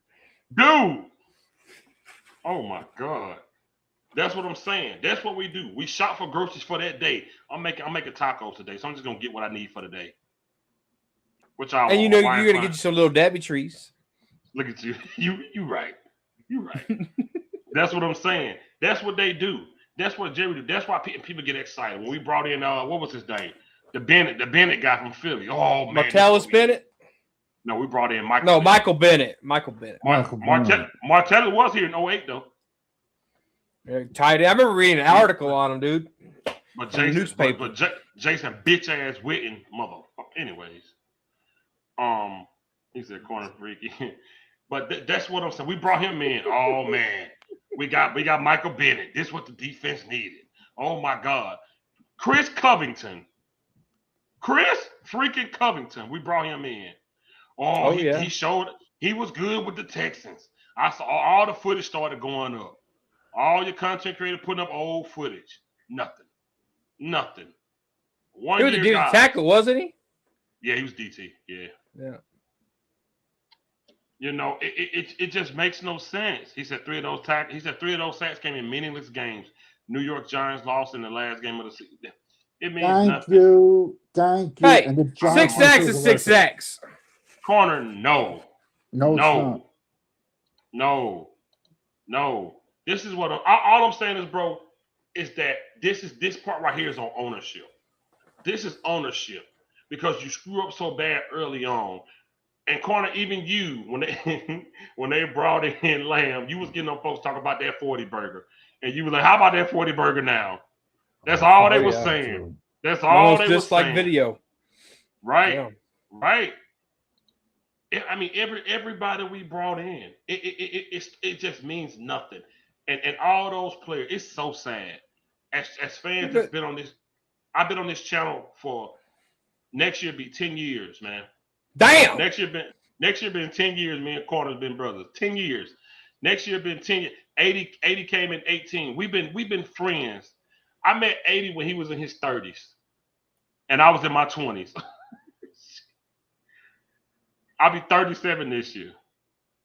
Damn. That's how long it been. I met 80 so damn long ago, y'all. Like y'all know, I met 80 2 houses ago. Seriously. I met Corner when he was in a whole nother state. I met Champ when he had a fade and a goatee. That's how long. And we've been talking about the same It was thing. glued on. It was a bumblebee. And It was a bumblebee. Can you believe that people that been telling y'all for 10 years what's been going on ain't been wrong yet? And y'all still follow the people that lie to y'all? We were telling y'all for 10 years. Corner said, however long we got this dude, how long we gonna suck. Corner said that in 2018. 2018. Almost 10 years, man. We're 2 years away from it, bro. I don't remember saying it, but I'll take credit. You know what I'm saying? That's how bad it is. Corner met me when my son was little. Now my son and his girlfriend will be at my house tomorrow. God bless. God bless. You know, this is bad. I got every camera in my house for me pointing right on them. They not going past the living room couch. You better teach them about raincoats. Ooh. Coney Island. Phil, you ready to be a granddaddy? Please don't do that to me. You better teach them about raincoats. Coney Island whitefish. He's not even my oldest actually go to Tuskegee right now. She about to play basketball for Tuskegee. But Sweet. Oh wow. Yeah, that's what's up. Raincoats. She's playing basketball for Tuskegee this year. Yeah. Yeah, that's good.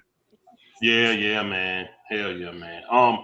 But just to get back on track, it's just I don't know what to say at this point. There's nothing you can do with that player. There's nothing else you can give that player. I can't go down a list of receivers and running backs and everything we brought in. I'm sorry. I gotta keep it real. If you couldn't win with Ron Leary, Ty Smith, Travis Frederick, Zach Martin, you're not winning. Man. You're not gonna win. Don't forget about Zeke. Man. You're not gonna win. If you couldn't win with that O-line, you're not winning. Man. That was a force. And I know Savage is old school. He liked that original line, but Savage, that 2016 offensive line were monsters. They were. 2016, and I always say this. I didn't appreciate Doug Free. I didn't appreciate Doug Free when I should have. We talked so bad about him, man. We did. We talked so bad. We did Doug Free wrong. We did Doug Free wrong, man. But shit, he better than half the motherfuckers. Right. He was brutal at left tackle. He sucked. But when he went over there, we did him right. We did it because he was old We talked about it. I didn't appreciate him. Now that I got doo-doo pants, oh, I miss Doug Free. Well, he was great in his own way. He held his own. I think with how great that offensive line at Great Wall of Dallas #2. I call it #2 because #1 they'll never be #1, but Never. they were actually being called the Great Wall of Dallas #2. They were actually being called that. I think even though Doug Free was a not a great right tackle, but he was a good right tackle. I think he at that time he was the weakest link, and he was the one holding. He was the one jumping off sides, Thank false start. you. Thank But you. but but he was still good. He was still effective though. He made up Yes. for it, and he held his own with Travis Fredericks and Zach Martin and Mm-hmm. Leary and Tyron Smith. So will I take him over what we got now? Oh hell yeah, Yeah. all Yeah. day long. But yeah, that's what it was.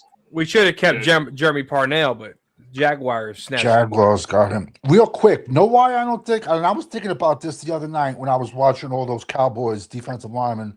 And then after that, no joke, The Great Wall of Dallas, it's a documentary. It's on YouTube. I've watched it probably 1,000 times. I don't think that line will ever be duplicated because it's just turned into a passing league, and nobody cares about just pounding the ball like that and holding the time of possession for 40 minutes a game. And I thought about that the other night, and I'm like, nah, I don't see a team in getting monsters like that anymore. I don't. I just don't. It's all about skill positions and putting up points, and we don't care if we lose. Let's just put up points. Well, And I'm You know, you see how. I'm sorry, corner. You see how what you just said is a prime example of it doesn't matter how much talent you got on that offense without an offensive line. It does not matter. If it mattered, we would have won 2, 3 Super Bowls by now. bingo. We fifth mm, go back. Fifth go back and name fifth and corner go back and name all the talent that we've had. The Des Bryants, the Jason Wittens, the Amari Coopers, the Zeeks, the DeMarco Murray, the Randall, all this talent, T. Wills, all that talent. It did not matter when that offensive line, that Great Wall of Dallas #2 started falling apart. Everybody started getting hurt and getting older and stuff like that. We declined. And hell, we unfortunately we didn't win anything. We didn't win the ultimate prize with those guys. But Right. you see how important how that's why every year I'd be like, oh, draft offensive lineman, because you see how important it is. You can make anybody good. Emmett wasn't athletically. Emmett is one of my all-time favorite running backs. I said this last week. He's a very balanced back. He can do anything. He was probably the best back, the most patient back that ever existed. That allowed those holes to open. He had that offensive line, but without that line, man, I just that line really paved the way. They really did. They were a plow. They were like they just plowed over everybody. They played And with a defensive mentality. I apologize. exactly, yeah. So you gotta have that, and we just haven't been since the Tyron Smith, since the Zach Martin, since the Travis Frederick, since those guys started falling off. We haven't been consistent on. Now I don't know how these, you know, the T Smith guy. He's still pretty young. I mean, he's good, but he's still pretty young, so he's got a little still some time to develop. Um, there. But my philosophy has always been that. And, my dad used to say the same thing. My brother used to say the same thing. A guy that grew up with us, he used to say offensive line, offensive line. And they used to be like, oh, man, but you got this, you got that. We got to, you got a running back, man. He's good. You can't do nothing without that offensive line, man. So mm. I don't know. That's it. Offensive line on offense, defensive line on defense. It's a domino effect. How they feel, how they are, how they block, how they pursue on the defensive side of the ball, it affects everybody else's play. And I get it. Absolutely. At corner, I get it. BPA, I get it. I get it, man, because we haven't done that in a while. But it's all for me. It's always been online, man. And unfortunately, we haven't had any dogs to come out of college yet or whatever. But that's my thing. Sorry. No, yeah, Connor, I you had feel something you, to man. say, bro? Me? Yeah. No, I already forgot what I was going to say. Okay, cool. My bad, Cowboy, what's Corn. up, My bad. brother? No, you're good. You're What's up? good. What's up, What's guys? up? What's up? What's up? Not much, cool. Hey, Cowboy, how you doing, brother? I'll be back. I'll be back, Phil. Okay. You all right, cool, Cowboy? How you doing, man? Good. How are you, bro? Oh, all good, my brother. All good. Hey, Connor, you'll love this. My daughter actually taller than me. Bro. Well, whenever you're 5'7", it ain't hard. I'm not 5'7". Oh shit! Shots fired, man. I'm not 5'7". Ooh. What happened? So Corner, who was that guy? I don't know him. Who was the guy you said that they possibly could move up to 3-4? What was that guy you were saying? David Bailey? Who was he? He's Texas Tech lineman. Okay. Oh, you talking about the rumor? And why you think it's a bad idea, bro? I don't think he's worthy enough to move up. Ooh, okay. Thank you. Who are we talking about? The David Bailey, man. He sucks, bro. He sucks. I think he was double digits. He made by double digit. He was like 11th or 12th in my world. In my He's world. 6'3", 250. Ruben Bain, in Name- my opinion, is better than He him. can't even stop the run. Name me one good offensive tackle he went against this past season. I'm gonna You, wait. you can't name one. Thank you. I mean, the best one was probably one of the Oregon offensive linemen, and they got those dudes are UDFAs. The best is Texas Tech got another kid, Romero Height. He was at Georgia Tech. He did jack shit. He was at Auburn. He did jack shit. He Corner, went to USC. He did jack shit. Then he went to Texas Tech, and all of a sudden he had 10 sacks. Big 12. I'm just not a big fan of a lot of positions in the Big 12. I do love Lee Hunter, though. I do love And the Rodriguez, defense. man. You gotta admit, Rodriguez is nice. Oh my god. No, yeah, he's nice. You have to reach for Rodriguez though. Nah, he's not. I'm not reaching. You don't have to reach. You can just trade back and get him. Not at 12. I'm talking about 20. Trade back at 20 and get him. That's rich. No, you got to get him at 20. I don't know. I think you could trade back you don't to have a 27. second. You don't have a second, so you have to reach at 20 unless you trade back and get more picks and then let that report fall that way. But I think at 20, if Rodriguez is there, who else are they visiting? But would you rather have But the Anthony? corner, what I'm saying is you could trade back like from the 20th spot to like 25th or 27th or 30th and get Rodriguez then. I think you can probably get him mid-second round, late second round, in my opinion. Rodriguez? Yeah, that's my Really? opinion. That's But just you don't I have a don't second know. round pick though. I know. So if that's your case, trade. I'm sorry. I got a lot of great. I got a lot of good day 3 linebackers. I do. I mean, I like Rodriguez. I do. I thought he was going to come in like 5'10", but he came in like at 6'1", 240. I do. So, but I just think Who do you have higher, Anthony Hill Jr. or Rodriguez, Danny? I got to go to my book. I think I got to go pull my book out. Hold on.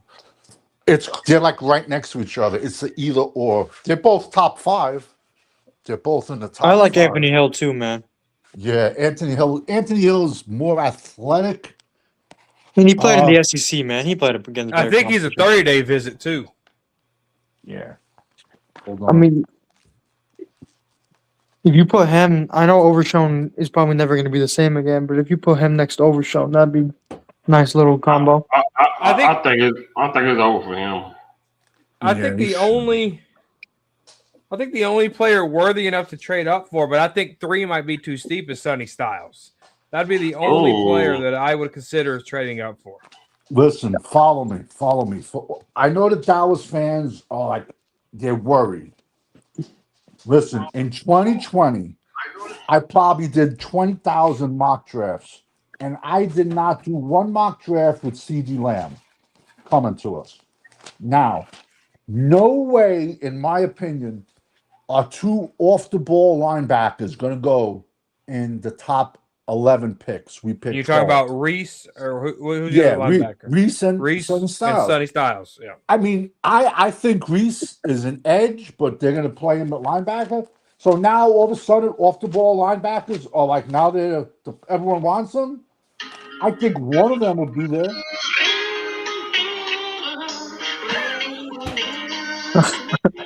Hold on. What the hell is that? What is that? All right, I'll tell you right now. I got who's that? OG?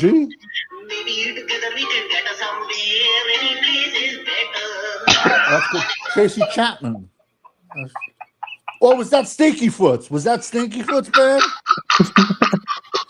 Let me go. Hey, Connor, what's wrong with you?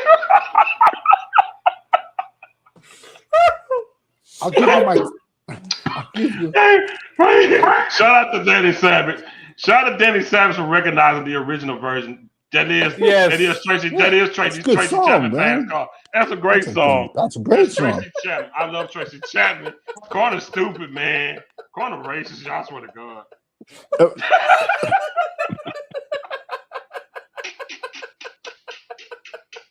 He's so racist. Then I thought it was Stinky Foots. I thought it was Stinky. I was ready to hear. How do you get? I know Chapman sung the song originally, but that just sounded nothing like her.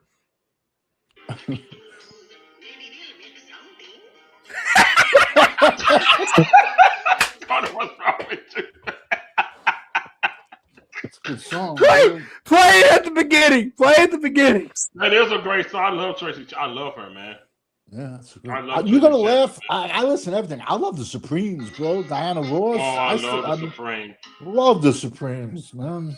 I listen. Yo, Frankie Lyman. I listen to everything, man. I love Frankie Lyman. I'm showing my age, but no, he's way older than me.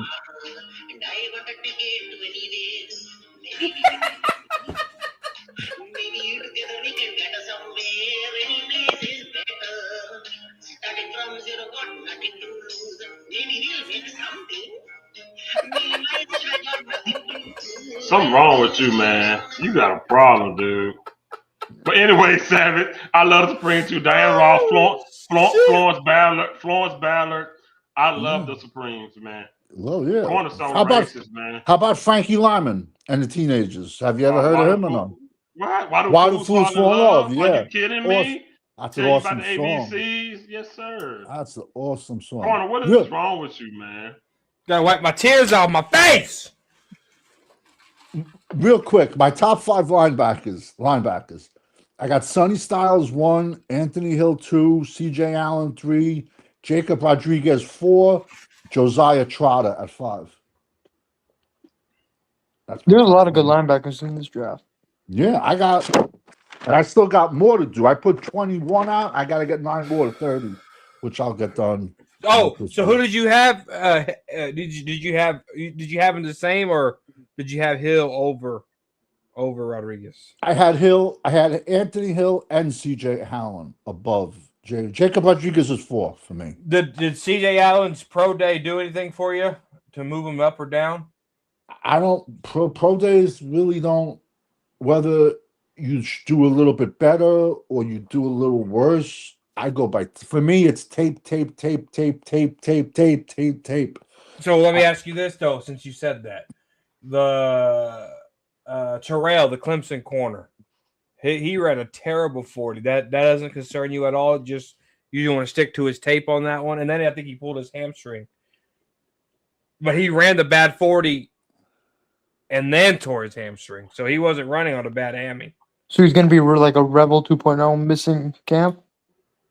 I don't know how bad. I don't know if I said tear. I said the wrong word. He pulled his hamstring.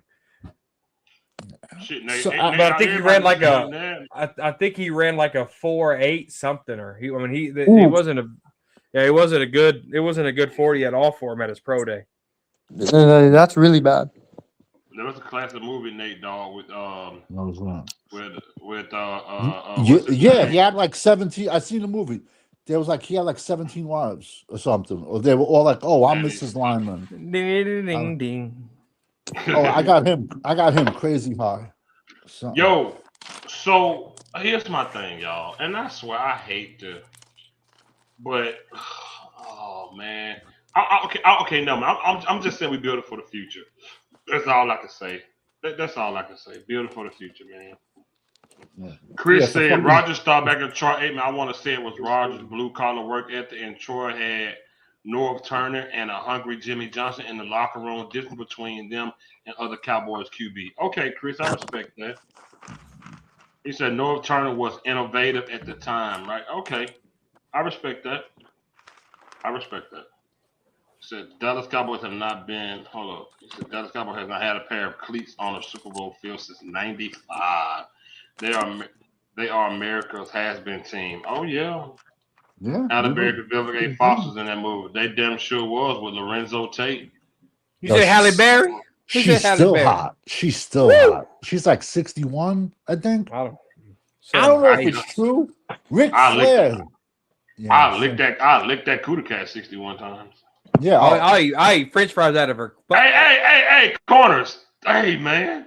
Ric Flair. Ric Flair says he got with that. I don't know if it's true or not, but I know Billy Bob Thornton did, mother. supposedly that scene was live.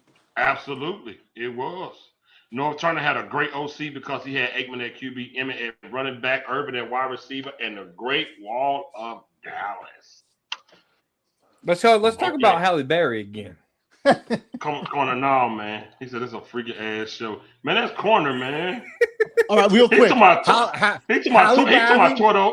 He to my Torto's Dukes. Don't you ever? Hey, let me tell you something. Hey, don't you get on here talking about what the hey don't you do that? On the set. Don't do that. Halle Berry or Vanessa Williams? Who you picking? Halle Berry. Clip Oak special. Torto's Duke. Watch your mouth about Halle Berry, man. Let me tell y'all something. In my book, there's 4 women you can't disrespect. Halle Berry, Queen Latifah. I ain't gonna tell y'all my 4 because y'all might disrespect and I'm gonna get mad. Hey, Nia Jax's up there with me too, though. No, sir. Oh yeah, she fine. Let me tell y'all what somebody came on my live and said one day. I ain't gonna say his name, but he on this live right now. Cowboy champs. I ain't gonna say no name. He said, "Hey, I like to get her ass, make my own what they call them Samoans on WWE, what they call them? Bloodline. Make my own bloodline." I said, "What about Tamina Snooker?" Man, fuck that bitch. Yeah, she was rough looking, man. She was definitely on some test. I wonder who said that. I ain't gonna say who it was. Her daddy should have went to prison though. That's why he was incompetent to stand trial. Bullshit. That's true. He got another thing, I guess, from Herschel trade. And okay, question: how many Super Bowls do they win without Herschel Walker? Okay, this is what I said. Okay, did we get those picks? Yes, but it's what they did with them. It's not about picks. It's not just about picks. It's what you do with them. There was a year the Jets had 4 first rounders, and 2 of them played good, and the other 2 were off the team within 3 years. Does anyone? I forgot what show I was on. We were talking about the Ricky Williams trade, where Ditka gave his entire draft and next year's 1, 2, and 3. So he gave 9 picks. He gave an entire draft and the next year's 1, 2, 3. So he gave up 9 picks to the Redskins. And the Redskins did jack shit with those picks. So it's what Jimmy did with those picks, but you got to realize also to the extent half of those guys were on that team. Jim Jeffcoat was on that team. Nate Newton was on the team. Nate Newton, Mark Tuinay, Ken Norton. A lot of them guys were on that team already. Then Jimmy came in and got and brought his guys, and he brought his. Michael Irvin was already on the team. Yeah, my God. Tom Landry drafted Michael Irvin.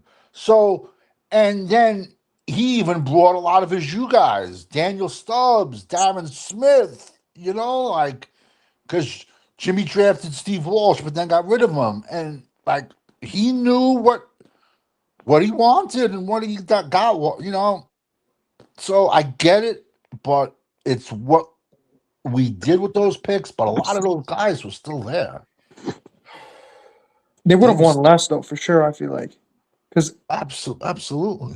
they would have probably only won like one, maybe two. Corner, Okay, but my bad. Go ahead, y'all. no. I wanted to ask Corner, and we might have talked about this before, but is it a testament to the team when a guy says, I can't win here, and he goes and win his first year elsewhere?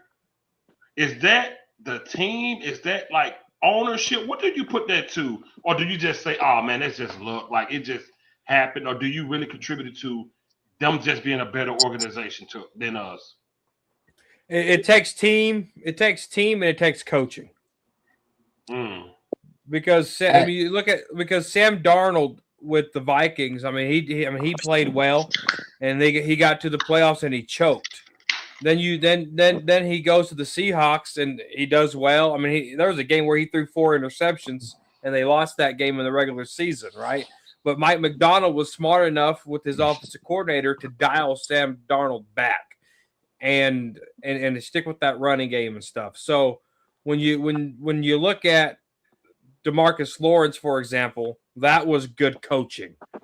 When you look at DeMarcus Ware, I mean that's Peyton Manning. You know that's you know they fired John Fox and brought in Kubiak, right? So that right there was coaching, and a big of that was Peyton Manning. So I would say Ware is just lucky because he went to the right team that had Peyton Manning. I mean, look what Tom Brady did when he left New England. He went to the Buccaneers and won them a Super Bowl. But so I mean, I think Ware was luck, and I think Lawrence was coaching.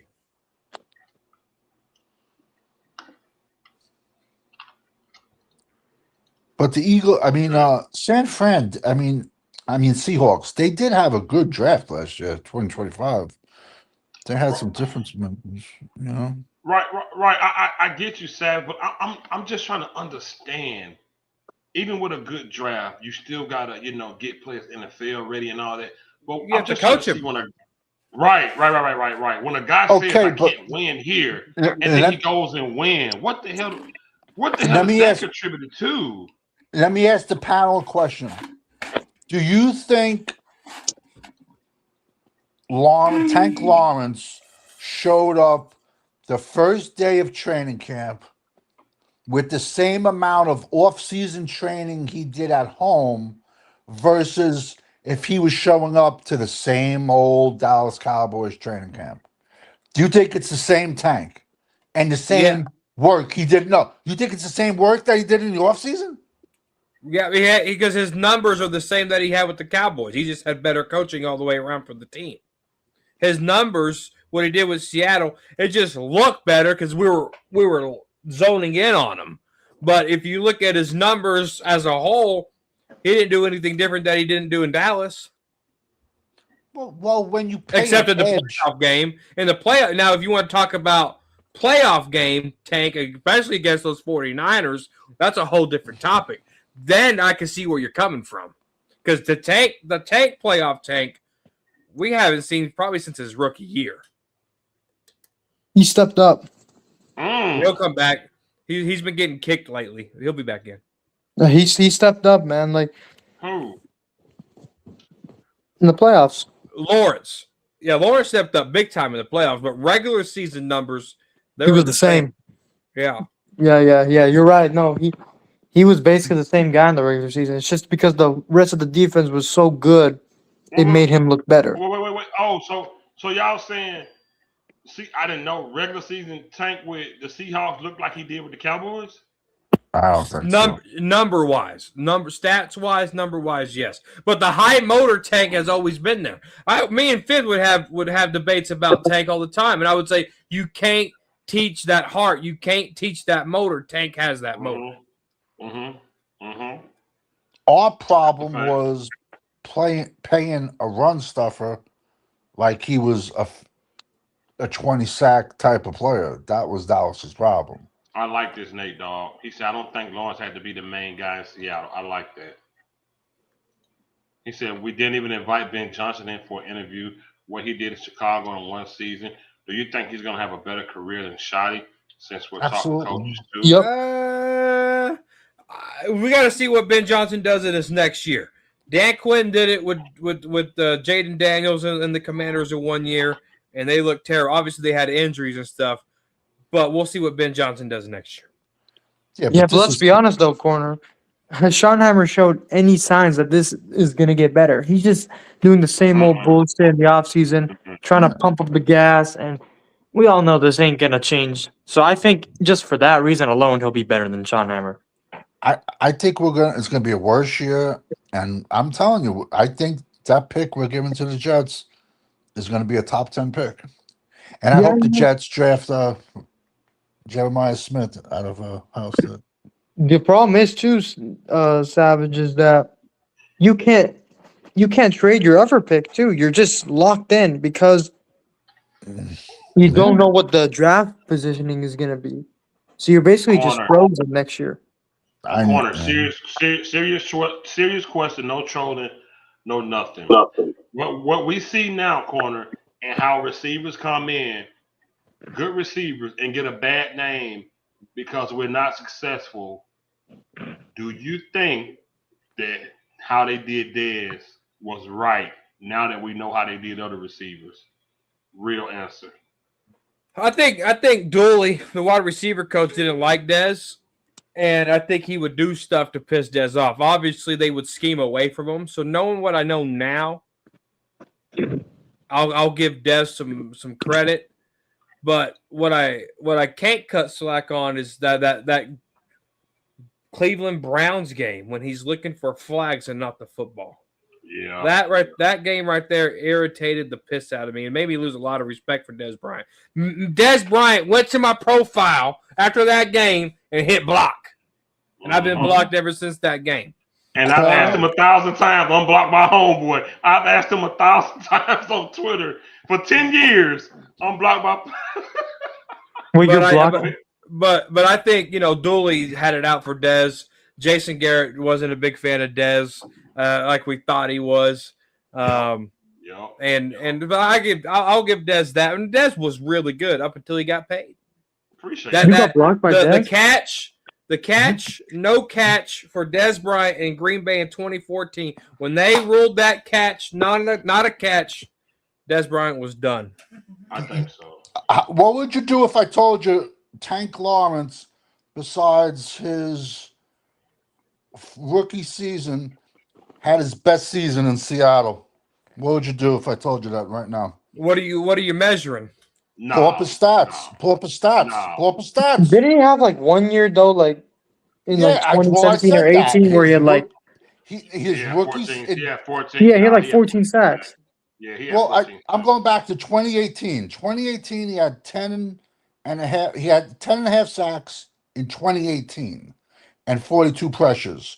In 2024, he had, I think, 3 sacks, 10 pressures. With Seattle, he had 6 sacks, 39 pressures. He had combos. Oh, he had his best year since. Look at my God, 2022. Look at not even close. Look at 2022. 2022, he had 6 same shit. He's the $150 million 6-sack man. 2022, 6 sacks, 20 pressures. He goes to Seattle. He has 6 sacks and 39 pressures. I was told pressures don't matter. I understand that, but what I'm telling you is he was still a different person. He batted down. I mean, he batted down balls. If you pull it up, I told you, I'll bet you money he trains his ass off. Remember, this is the same guy that says, "Oh, if you don't pay me, I ain't gonna get my shoulder surgery." Real funny fucking story. And I'm gonna say real quick. One No. time, What he said was, if you don't pay me, I'm gonna have the surgery and I'll have to sit out. That's That's what he what he said. said. Yeah, he said I'm gonna have the surgery, which would make me miss games. That's what he said. But you're still right though. He threatened to not play if they didn't pay him. Which at that yeah. point I was So like, fuck I him. would have I was said, like, fuck "Go him. Get rid fucking of. sit I said out." get rid Yeah. of him. Yeah, I said get rid of him. Fuck him for saying that. He had his best season since 2018 with Seattle. 2022. I Oh, don't know not about even that, Savage. close. I don't know, Savage. 2022, he had 6 sacks and 20 pressures.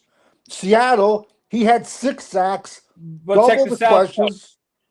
Check this out, though. 2022 total tackles 65 in 2022, 53 in with Seattle. Then you look at solo tackles. He had 43 in 2020. That's solo tackle. That's one-on-one. I'm going to tackle you. He had 43 in 2022 to 29 in 2025. He had the same sack numbers, 6 and 6. His forced fumbles are the same. He 3 forced fumbles in 2022, 3 forced fumbles in 2025. I don't see it. He's had his best season since 2022. Also in the 49ers divisional game, I'm pretty sure he had a sack and a half. Oh, all right, let me Corner, ask you a who the question. hell? Hold on, Where Savage. was Hold on, Savage. Corner, who the hell is this telling you to get your hands ready for it? They need a massage. I have no. That's your channel, freaking man. And then they said my neck is aching so tight. Need those hands ready. Who the fuck is this, Corner? Look even below. Look more. Keep reading it. It gets worse. Corner, what you got? What you got going on, Corner? 13-second ass. What in the world? What do you got? Is that Champs? That's probably Champs' It shit. says it's not June yet. You're not allowed to talk. Your muff is coming soon. Relax. Now, Corner, get those hands ready.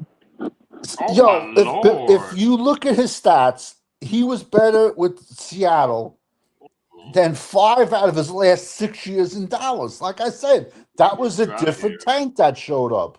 I'm going. If you go by, I didn't make this up. It's on paper. He trained different. Okay, I got one for you. He did those stats in the NFC West. You're going to compare the NFC West to the way the NFC East has been the last few years? Come on, he did that against the Rams. He did that against San Fran. Granted, Arizona. Whatever. We got to go to game logs. Well, also, the thing is, too, that 2022 year when he had those 6 sacks, 3 out of the 4 NFC East teams made the playoffs. And that was the year the Eagles won. They didn't win, but they went to the Super Bowl. I'm sorry. You don't pay. Listen, this is why if you want somebody like Tank Lawrence, just put draft a 6'5", 300-pound 5-tech to stop the run, and he'll get maybe 2 sacks a season. But yet, no, you can't tell me no one would have gave the money that we gave Tank early in his career. Come on, I agree, bro. he was overpaid, but I think his best year recently. I think that 2022 year, man, it was a pretty good year, man. Yet our fans think he was fucking, excuse my language, the next Reggie White, man. Come on, man. Well, our fans think everybody's the next Hall of Famer, bro. They think that these undrafted wide receivers, bro, are gonna be Randy Moss in training camp. He knocked the quarterback. Check this out. They even have a stat where I've never even heard of before, but this is the world we live in. He got, besides the pressures, he knocked down the quarterback 12 times. That's the most ever in his career. He batted down a ball, 6 sacks, 39 pressures.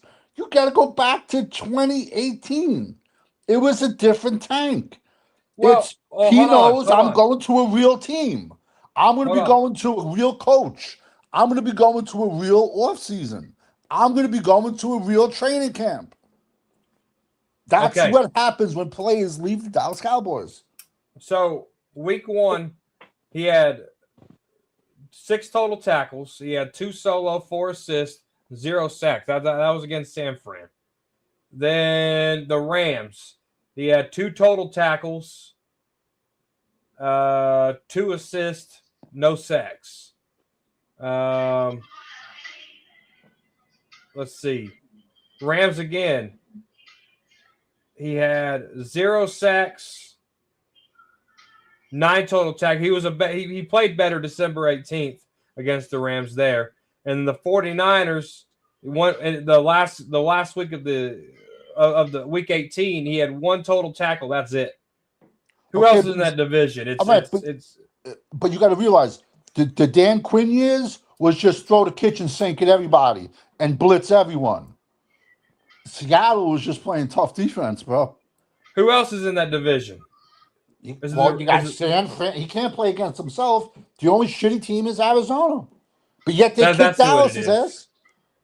Yeah, against Arizona, he had 1 sack in September 20, or not 1 sack, 1 tackle in the September 25th, and then November 9th, he had 4 total tackles and a half a sack. That sounds like typical tank numbers to me, even against the East. No. I'm just saying. I just think when our players leave, they look better because they're like, okay, now I'm going to be coached. I got to expect, other people to take my head off in practice. I got to get in shape. I think players think, hey, the party's over. Now I got to, for him at this age in his career to have that type of year, he ain't done shit in the last few years, in my opinion. I don't know. I never was a Tank Lawrence fan. No, listen, I take that back. He's a good player, but Dallas just, he was never as Jerry calls them, as war daddies. He ain't nah. I'm sorry. And then saying if you don't pay me, I'm gonna hold out. I would have said bye. And wasn't he the same guy in Dallas that said we were tired? I would have cut him down. What? But it shows you it's Dallas, but this shows you that the problem is Dallas, though. So I take that back. What the fuck is going on in But this also, chat? What are you talking if about? you're running the asylum with everyone else and you're getting away with it, ain't good. I mean, get your money and play around. I can't blame What do you you. mean you If Dallas slippery, is going to let you freaky do what boy? you want to do and not care, why should they care? What do you got going on your channel, Finn? What is That's got to be slippery? that serial killer kid that hurts. What's slippery about I you? can't hear Fifth. What's wrong with you, freaky boy? He's still talking, Savage. I can't hear him. But hey, that's it for me, Finn. I appreciate you sharing the link. Salute my dog. I'm gonna get ready to end it anyway. I appreciate you, my boy. Have a good night, brother. Get you too, brother, man. Y'all, we had Cowboys Corner, we had Champ, we had Danny Savage, we had what that boy? Cool Cowboy. Cool Cowboy. Uncensored popped up, but he dipped. I don't know what that was about. I think the internet is messing up a lot of people. He definitely going it in the chat. It's crazy. He talking about he's slippery. What's slippery, boy? What's wrong with you? Slippy or sloppy? Oh, you better leave Brando alone. Corner got a big weekend. He finna cook it up Sunday. He got pork booty. So what's the difference between a hot link? What's a hot link? What's the difference between a hot link and a hot dog and a piece of sausage? What's the difference? Hey, yo, pause. All right, we'll have a glizzy school. So we'll go to glizzy school. Oh my God, I gotta end this show. Go ahead. So a hot dog is just your regular processed hot dog, right? Sausage is that's a different part of meat too, right? But a hot link basically is like a hot dog, but it's hot. Oh my God! And it's bigger. What? It don't plump. It don't plump. What? Nice little char on it. But you got to poke holes in it before you cook it, because if not, when you bite into it, you're going to get a bunch of explosions in your mouth. Oh my God. Oh boy. Oh my God. I gotta end this shit. Go ahead. Hey, I think that's Glizzy School 101, unless anybody else has anything for Glizzy School. No, I never have. Okay, you think Sonic has good glizzies or no? That didn't. No. Sonic Glizzies are nasty. Yeah, they're nasty. This I only had them man once. said you get a nice char, but you gotta poke holes in it. You get a nice explosion in your mouth. Hey, yo, what? And he said, "Okay, we'll go to Glizzy School, bro." What the fuck is going on? But yeah, that's the difference. I don't know what the difference is on those little the little horse shoe sausages. You know anything about those horseshoe sausages, Phil? Hey, dog pound. Hey, bro, what you talking about, dude? Yeah. You might have some glizzy knowledge with that gay bar experience. I gotta go. I gotta pee really bad. Who's singing that? In the live, Fifth.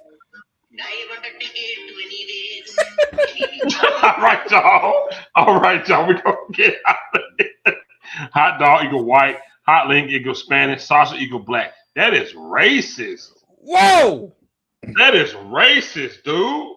I definitely got a hot link though. Fifth, you went to. I ain't with no. Hey, don't listen to these dude. Right with no fucking. Yes, he went to a gay bar. 100%. Look, I didn't know. I was in Vegas. I didn't know. I did. Don't do the quote. I didn't know. I'm a country boy. I didn't know about the big. I didn't know, man. I didn't know till the cross-dresser came out like 2-1 food performing. I didn't know. I left out. LL was there. You finished your drink. You finished your drink. LL was with me. He was in there too. Mm-hmm. Yo, Tank had 2 touchdowns last year too, man. Wait, you and your male friend went to a gay bar together. Fifth gay, yo, cool cowboy, young blood. Let me tell you something. Don't play with me, homie. Don't even play like that, man. You just admitted that you and your male friend went to a gay bar. First of all, we both took our families to Vegas, and we just went to a bar that night. We didn't know what it was. We didn't know, man. Shit, I'm from Bama. I didn't know what the fuck was going on in there. Oh, I bet there's some Bama going on in that gay bar. I didn't know. Yo, cool cowboy, stop playing me, homie. Don't play that shit with me, bro. Did he tip the dancers? There were no dancers. Hey, we don't know if it was money or flesh. We don't know. He won't tell us. It was just a live performance. He was at Phil like, look at this shit. And when I realized what was going on, I told a homeboy, man, let's get the fuck out of here. And I did finish my drink because I paid for it. Yeah, drinks in Vegas are crazy expensive. I paid the bar, my tab, and we got the fuck up out of there. Did you have fun? He would have last 2 days in Taiwan. He didn't know the guys in the knitted shirts. No, it wasn't nothing like that. Real talk. It wasn't peeping Adam's apples. Until the spotlight hit the stage, and it was 2-1 full time, and we got the hell up out of there. Real deal. And y'all stop playing with me. Phil got a black eye coming out the board. Y'all, did you have fun? Look, we're gonna use Alabama singles. See, y'all gotta stop listening in the corner, man. Yeah. Y'all gotta stop with this shit, man. He said, man got a Long Island iced tea. Lord have mercy. With the swizzle stick. Oh my God. Look, we're gonna get out of here, man, because y'all talk about sausage and glizzy schools and gay bars, and it always get a little crazy. Y'all know Corner ain't gonna do talking crazy, so I'm gonna come back live again tomorrow. Yes, you'll do that. I'll have company tomorrow night. All right, so we're gonna come back live again tomorrow, and That whole topic gonna be on number 4 tomorrow. I'm going in tomorrow. I want all the trolls to come. I'm gonna put a troll title. Oh, it's going down tomorrow. I'm gonna get drunk and cuss everybody out. But go I watch the heard you. movie. I heard you ran over the Easter Bunny. I heard Dak Prescott, man. Yeah, Made yeah. sure. Wait till the title tomorrow. Y'all gonna trip out. RP Chuck Norris. Yeah, RP the GOAT, man. RP the GOAT for sure. I Go got a all pee. in. Let it up. Oh, go all in. Hey, yo, man. Jesus Christ. What's wrong with y'all? After I 2 can't hours, hear nobody.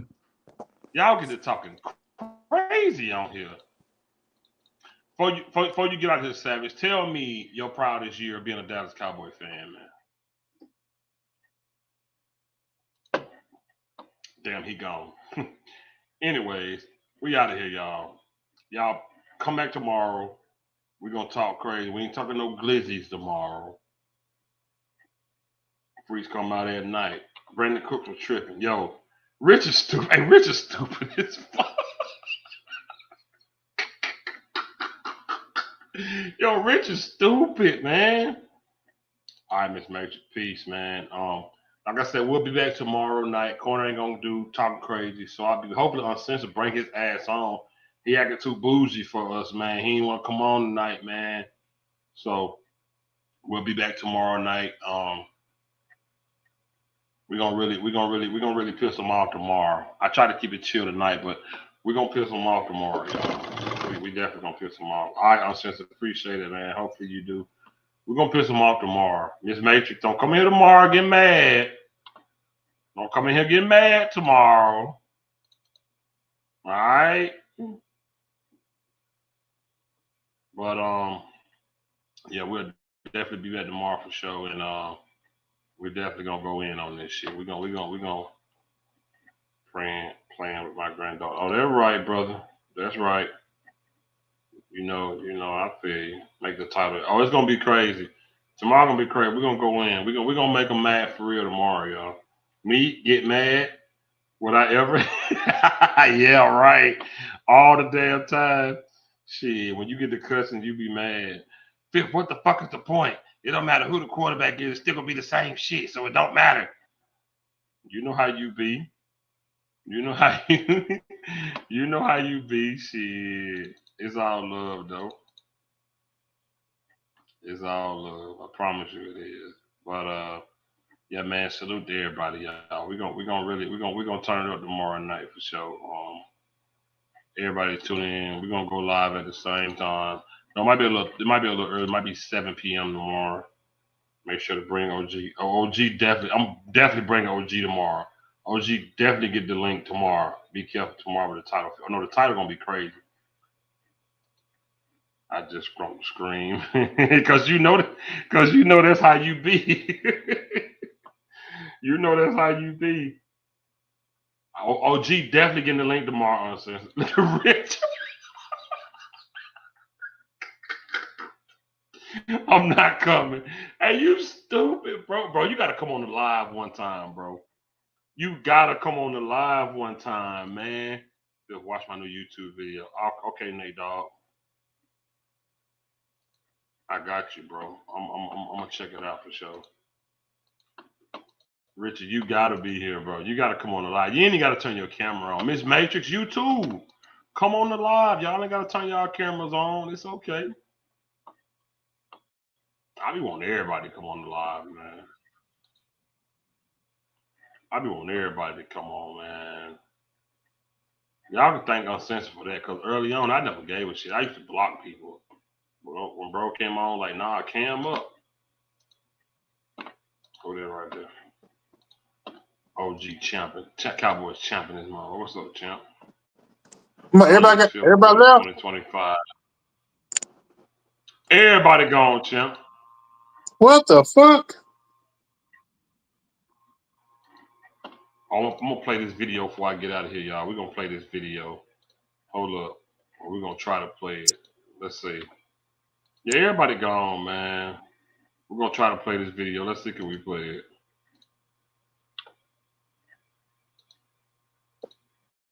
Oh yeah, that was funny. You got to go. I'm sick You old motherfuckers back there eating that money ain't doing shit. You got to go to the hook and know what you got. Who's Let that 18? be something you got to get. You Who's pussy 18? asshole. Fuck Oh you. my God. Yeah. 18 just got skull fucked. How old is he? 25. Oh, look at this shit.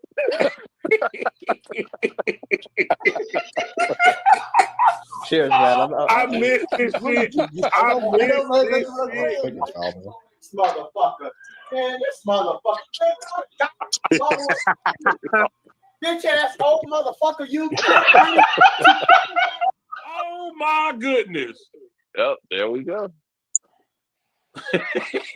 Man. Yeah, I'm watching Osa get. Sanders, you finally made up for last week, you son of a bitch. This motherfucker, fuck this bitch ass nigga.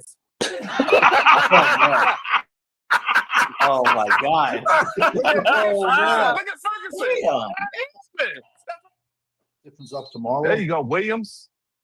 Get a little fucking attitude about yourself and hold on to the fucking ball, bitch. Oh. How you This doing, team Bob? is booty. That's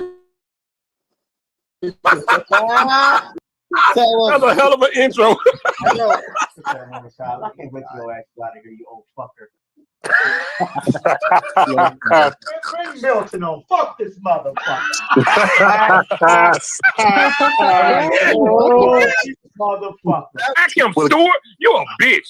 You was a puss. I know your mama used to get a train ran on her. Oh my God. OG, I got a question for you, OG. I don't want to ask no question. No, I got a question for you. I don't know. He can't put a jersey All on. the men's on you, bitch. What did you say? Turpin has an issue with running into his own midget little bitch. Oh my God. Oh, they turned the ball over. Ain't that about a bitch?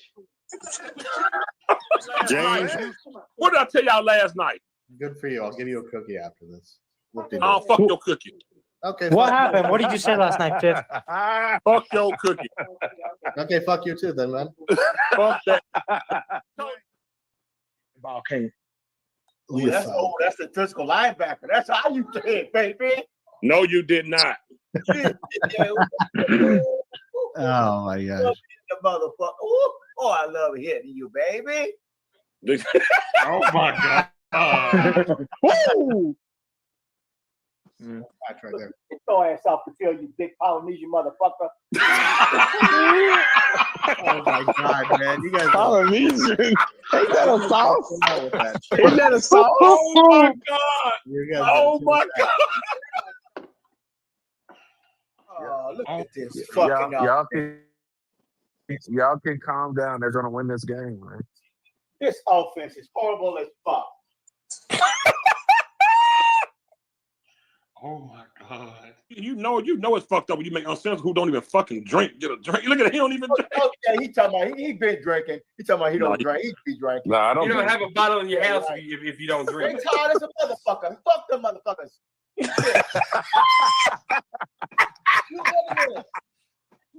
Yo, Osa lives on the ground, bro. Like, you should just fucking bring a sleeping bag with him.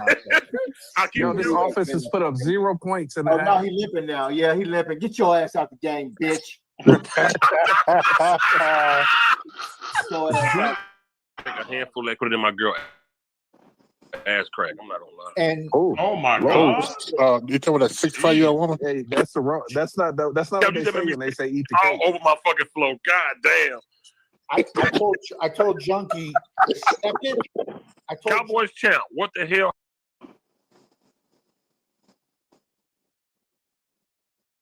That's it? happened first half? Okay. I'm just going to break it down. Lord. You got Wow. Jesus. man, OG, fuck OG. shit. Oh, my God. Oh, that was so fucking good, man. you said get your Polynesian ass off the field. Damn, that's Dude. worse. That's worse than Hawaiian Punch. Yo, OG is the GOAT. Oh my God. Yo, please, Nate Dogg, please give us part two. Miss Matrix, that was just clips from us from last year. If you didn't watch us last year during the live stream during the game, you missed out on some good shit. Last season, oh my God, that was so good. Get your Polynesian ass off the field. Mm-hmm. Oh God, it ended with motherfucker. Lord have mercy. Who said Yo, that? Me? that was OG. Oh, You okay. said when they asked you about Osa and somebody else, you said, well, they both eat ass. I'm Oh, like, what the See, that's why people get mad at us. Because that's what we do on live stream. We be on the fool and making each other laugh. While they be on their live screens trying to get more get money down money. the line. No, it's gonna be okay. Nah, we telling you the truth. We cutting up on these motherfuckers. We don't care. When Savage said Osa lives on the ground, he should get a sleeping bag. That shit was hilarious. That's what we fucking do on live. If you ain't caught none of our live streams during the game, you have no idea what you missed out on. Mm-hmm. We didn't give a damn, man. We didn't care, bro. We would say whatever, man. Damn, that was Now, if good, we dog. knew that the Cowboys had a chance to go to the Super Bowl, they would be more serious. But hell Yeah. no, we knew they were gonna suck.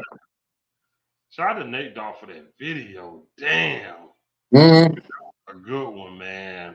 You know what? I thought they dog would put in. You know that guy. I asked him was he a Dakaroni. He talking about you coordinated, and I said you a corny motherfucker. I thought he could play Oh that. my God. Now that was well, you a corny motherfucker. That right there. You came in that motherfucker cutting up, showing out on his ass, man. That's what I'm saying. Now, if you missed our live streams during the game, oh my God, bro. Those were the good ones. Those are better than the Freaky Fridays, man. Those game live streams was amazing. OG is a fucking staple on during the game. He might talk crazy all season, but during the games, OG will make you fucking laugh till you fucking man. I Mm-hmm. think it was just clips from the game. It was uncensored. It was just clips from the game. Nah, that wasn't during the that wasn't during the season. No, he talking about what the guy was. Talking about Oh boy. yeah. He said live stream made me watch this sorry ass team. Bro, Michael, that's why we do them. That's how it's tolerable for us. If it wasn't Mm-hmm. for these dudes, we wouldn't be, man, please. These dudes keep me laughing. They all do. That's why we watch them. He said, Dak Glaze, it's 2026. How people still riding Dak? Cuz, bro, they brainwashed, man. He used to chill before you caught him. And Hey, then, Nate, oh, people don't understand that. Before I gave him that name, he used to be on my live streams quiet as hell. He would mm-hmm. not say much. As soon as I Yeah, started I calling said, him OG, it was yeah, over. I don't want to give him that name, OG. It was over. Yeah, 'cause he was quiet, but then all of a sudden, He was quiet as hell. mm-hmm. He started embracing that name. It was over, man. Man, we spent half the time like, bro, we used to laugh so much. We didn't give a damn. And you know what? It was so funny. We were like, has anybody saw Dak before the game? Is he sweating? Oh, Miss Max, you was here. Yeah, you were here. You been here. You missed that game. That game there, OG took over the live. That's the one time I let OG say what he want. He showed OG cut up so bad. OG told Dak, it's on you now, you hoe. That shit had me dying. It was so good, man. It was so good. Y'all, man, listen. And that's what we did. That's how we got through 3 hours, 3.5 hours, 4 hours of Mm-hmm. we lost, just being funny with each other on a lot. Trust me, we was hurting too. We was pissed too. We just, us with each other, man. We were just getting through it by laughing and joking, listening to OG uncensored. If you never heard uncensored rant during a game, you don't know what you missing. Yeah, yeah. You know, these motherfuckers suck, man. That's uncensored. These motherfuckers are sorry, man. That's him, man. I'm telling y'all, man. Just pay attention this year. Y'all will see. It's great, man. I promise y'all. Oh, yeah, OG talking about OG don't answer questions. Bro. And then he said something about me. I said, OG, so you talking about? I know you talking about me. OG ain't calling no names. Yeah. Yeah, Oh, we had good times, y'all. Y'all, that's how we get through it. I promise y'all. That's how we get through it. I have that clip. Oh yeah, I remember when Champs took out fake Champ. Oh yeah, Champ showed his ass. Champ said, "I'm the real motherfucking Champ. Don't forget that." Yeah, we set motherfuckers straight, man, and we tell them all, come cam up. We don't care. We yep. ain't gonna. I tell my whole y'all, don't block them. Don't delete their comments. Let them say what they want to say. Let them say what they want to say. We don't really trip And because then we sometimes, know can't nobody hang with us on this damn live screen. They can't mm-mm. fuck with us when it comes to like going back and forth. We'll toast their ass. Yeah, because when we talk about talking about the game, then if they can't get their point across, then they want to start talking about I got big screen TVs and shit. Yeah, yeah. Hold on, what is this? That Dan Quinn was a piece of shit. You got to get him out of there. I just spit this shit everywhere. OG is crazy. That Dan Quinn was a piece of shit. We got to get him out of there. We blew the game. Oh, I know. Dan Quinn blew the game. So because he wanted to be the head coach. Not word for word, bar for bar. In 20 and 24. And then okay.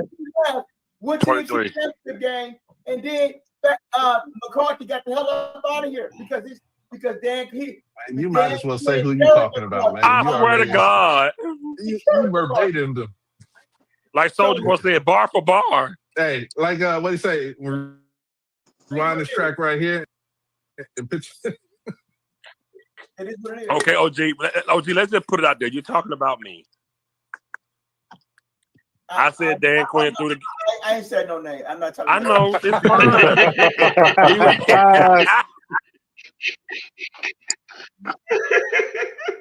Well, OG fun. Shout out to OG, man. OG got to come on the live tomorrow, man. I swear to God. No, OG, he been doing his own. He been going live. Yeah, he been going live, Miss Max. I was on OG live 2 days ago. I was on live with OG 2 days ago. Me and Uncensored. I was trying to get on there, but OG wouldn't know it. OG didn't know I was back. I was in the back. Yeah, he be live, Miss Banks. You got to subscribe to his channel. OG go live a lot. I was on his channel with him. We were shooting the shit. Yeah, he be live, but I guarantee you he will be on live tomorrow. Tomorrow, OG will be on the live. I'm gonna shoot him the link. He will be on there. Facts. So we're gonna get OG going tomorrow, man. Shout out to everybody. We're gonna end this live though. Salute the champ, Cowboys Corner, Danny Salute Savage. everybody. Dallas Cowboy fan 1980. Cool Cowboy. Shout out to everybody that came on, man. Danny Savage, Draft Guru. Watch him because he's still doing his I think lineups. I know he said he's supposed to be doing his mock draft soon. Mm-hmm. Listen, y'all, tune in Saturday night. We going the fuck in. We going in tomorrow night. I'm telling you, no holding back. We going in, man. We're gonna talk about everything. Make sure you be there because I'm gonna talk about your favorite quarterback, Dak Prescott. So yeah, that bitch. Make sure you're there tomorrow. Shout out to Brando for posting OG link. If you're not subscribed to OG channel, click the link and subscribe to OG channel because OG go live a lot. So subscribe to OG channel, please. He goes live, and y'all know OG, man. He, OG do what he do. Like I said, when I catch it, Uncensored be texting me and say OG live. When I'm able to get on, I get on. He's so no, man. Richard, dude. Man, Richard's stupid as bro. Stop playing with OG like that, man. Yo, chill out. Come Hey, on, look, come on, OG go to bed. eat crazy. Or he'll say, champ, go to bed. Hey, look, we'll be back tomorrow. Like I said, the title gonna be crazy. Y'all know when I put a crazy title with number 4 in it, I bring them all out and they be mad. So get ready, cause tomorrow gonna be one of them ones, y'all. Salute to everybody. And I'm ready tomorrow too. Oh yeah, we going in tomorrow. Cause I'm tired. I'm tired of talking about that bitch. I'm here. Wouldn't miss it. You got to have another one like when West Coast was on. Oh my God, that live stream was Jesus. Oh, yeah. Can I say this real quick? Go ahead, champ. Yeah, I went on his channel and I just said I put on comment. Cowboys need to get rid of that contract. West Coast, he's an idiot. Anybody who know him say I say he's an idiot. He gonna say if you get rid of that, who you gonna replace? Oh my God. What? Okay.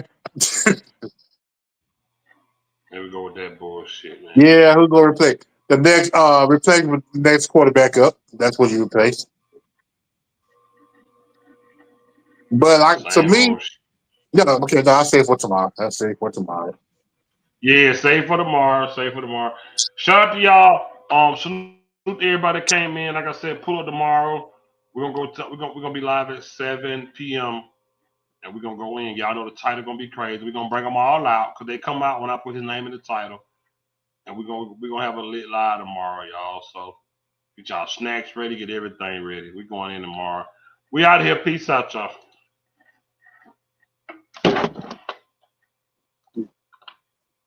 The end of yet? Oh, damn.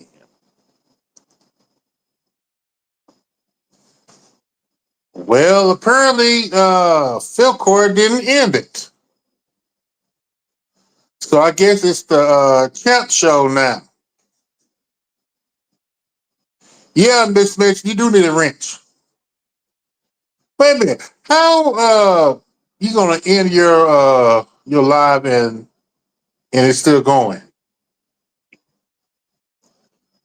That's crazy.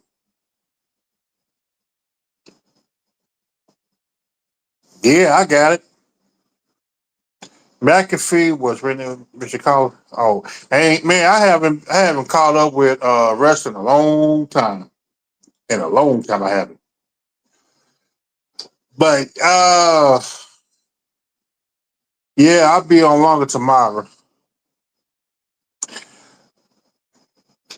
It's still going to come up with that.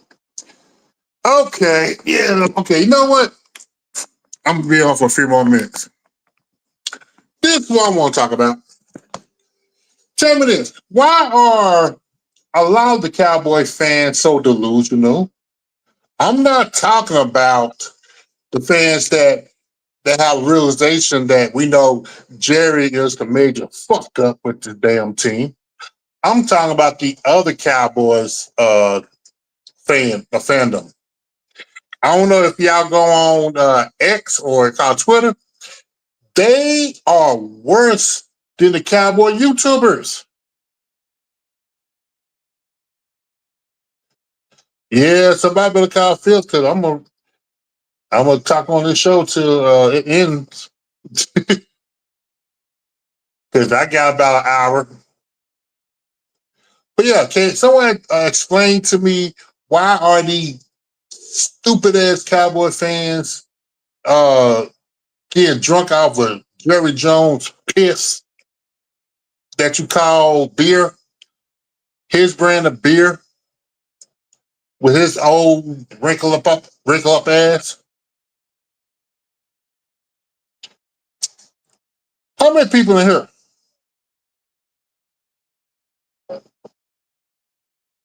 Or has everybody left? I'm almost talking to myself like OG be doing.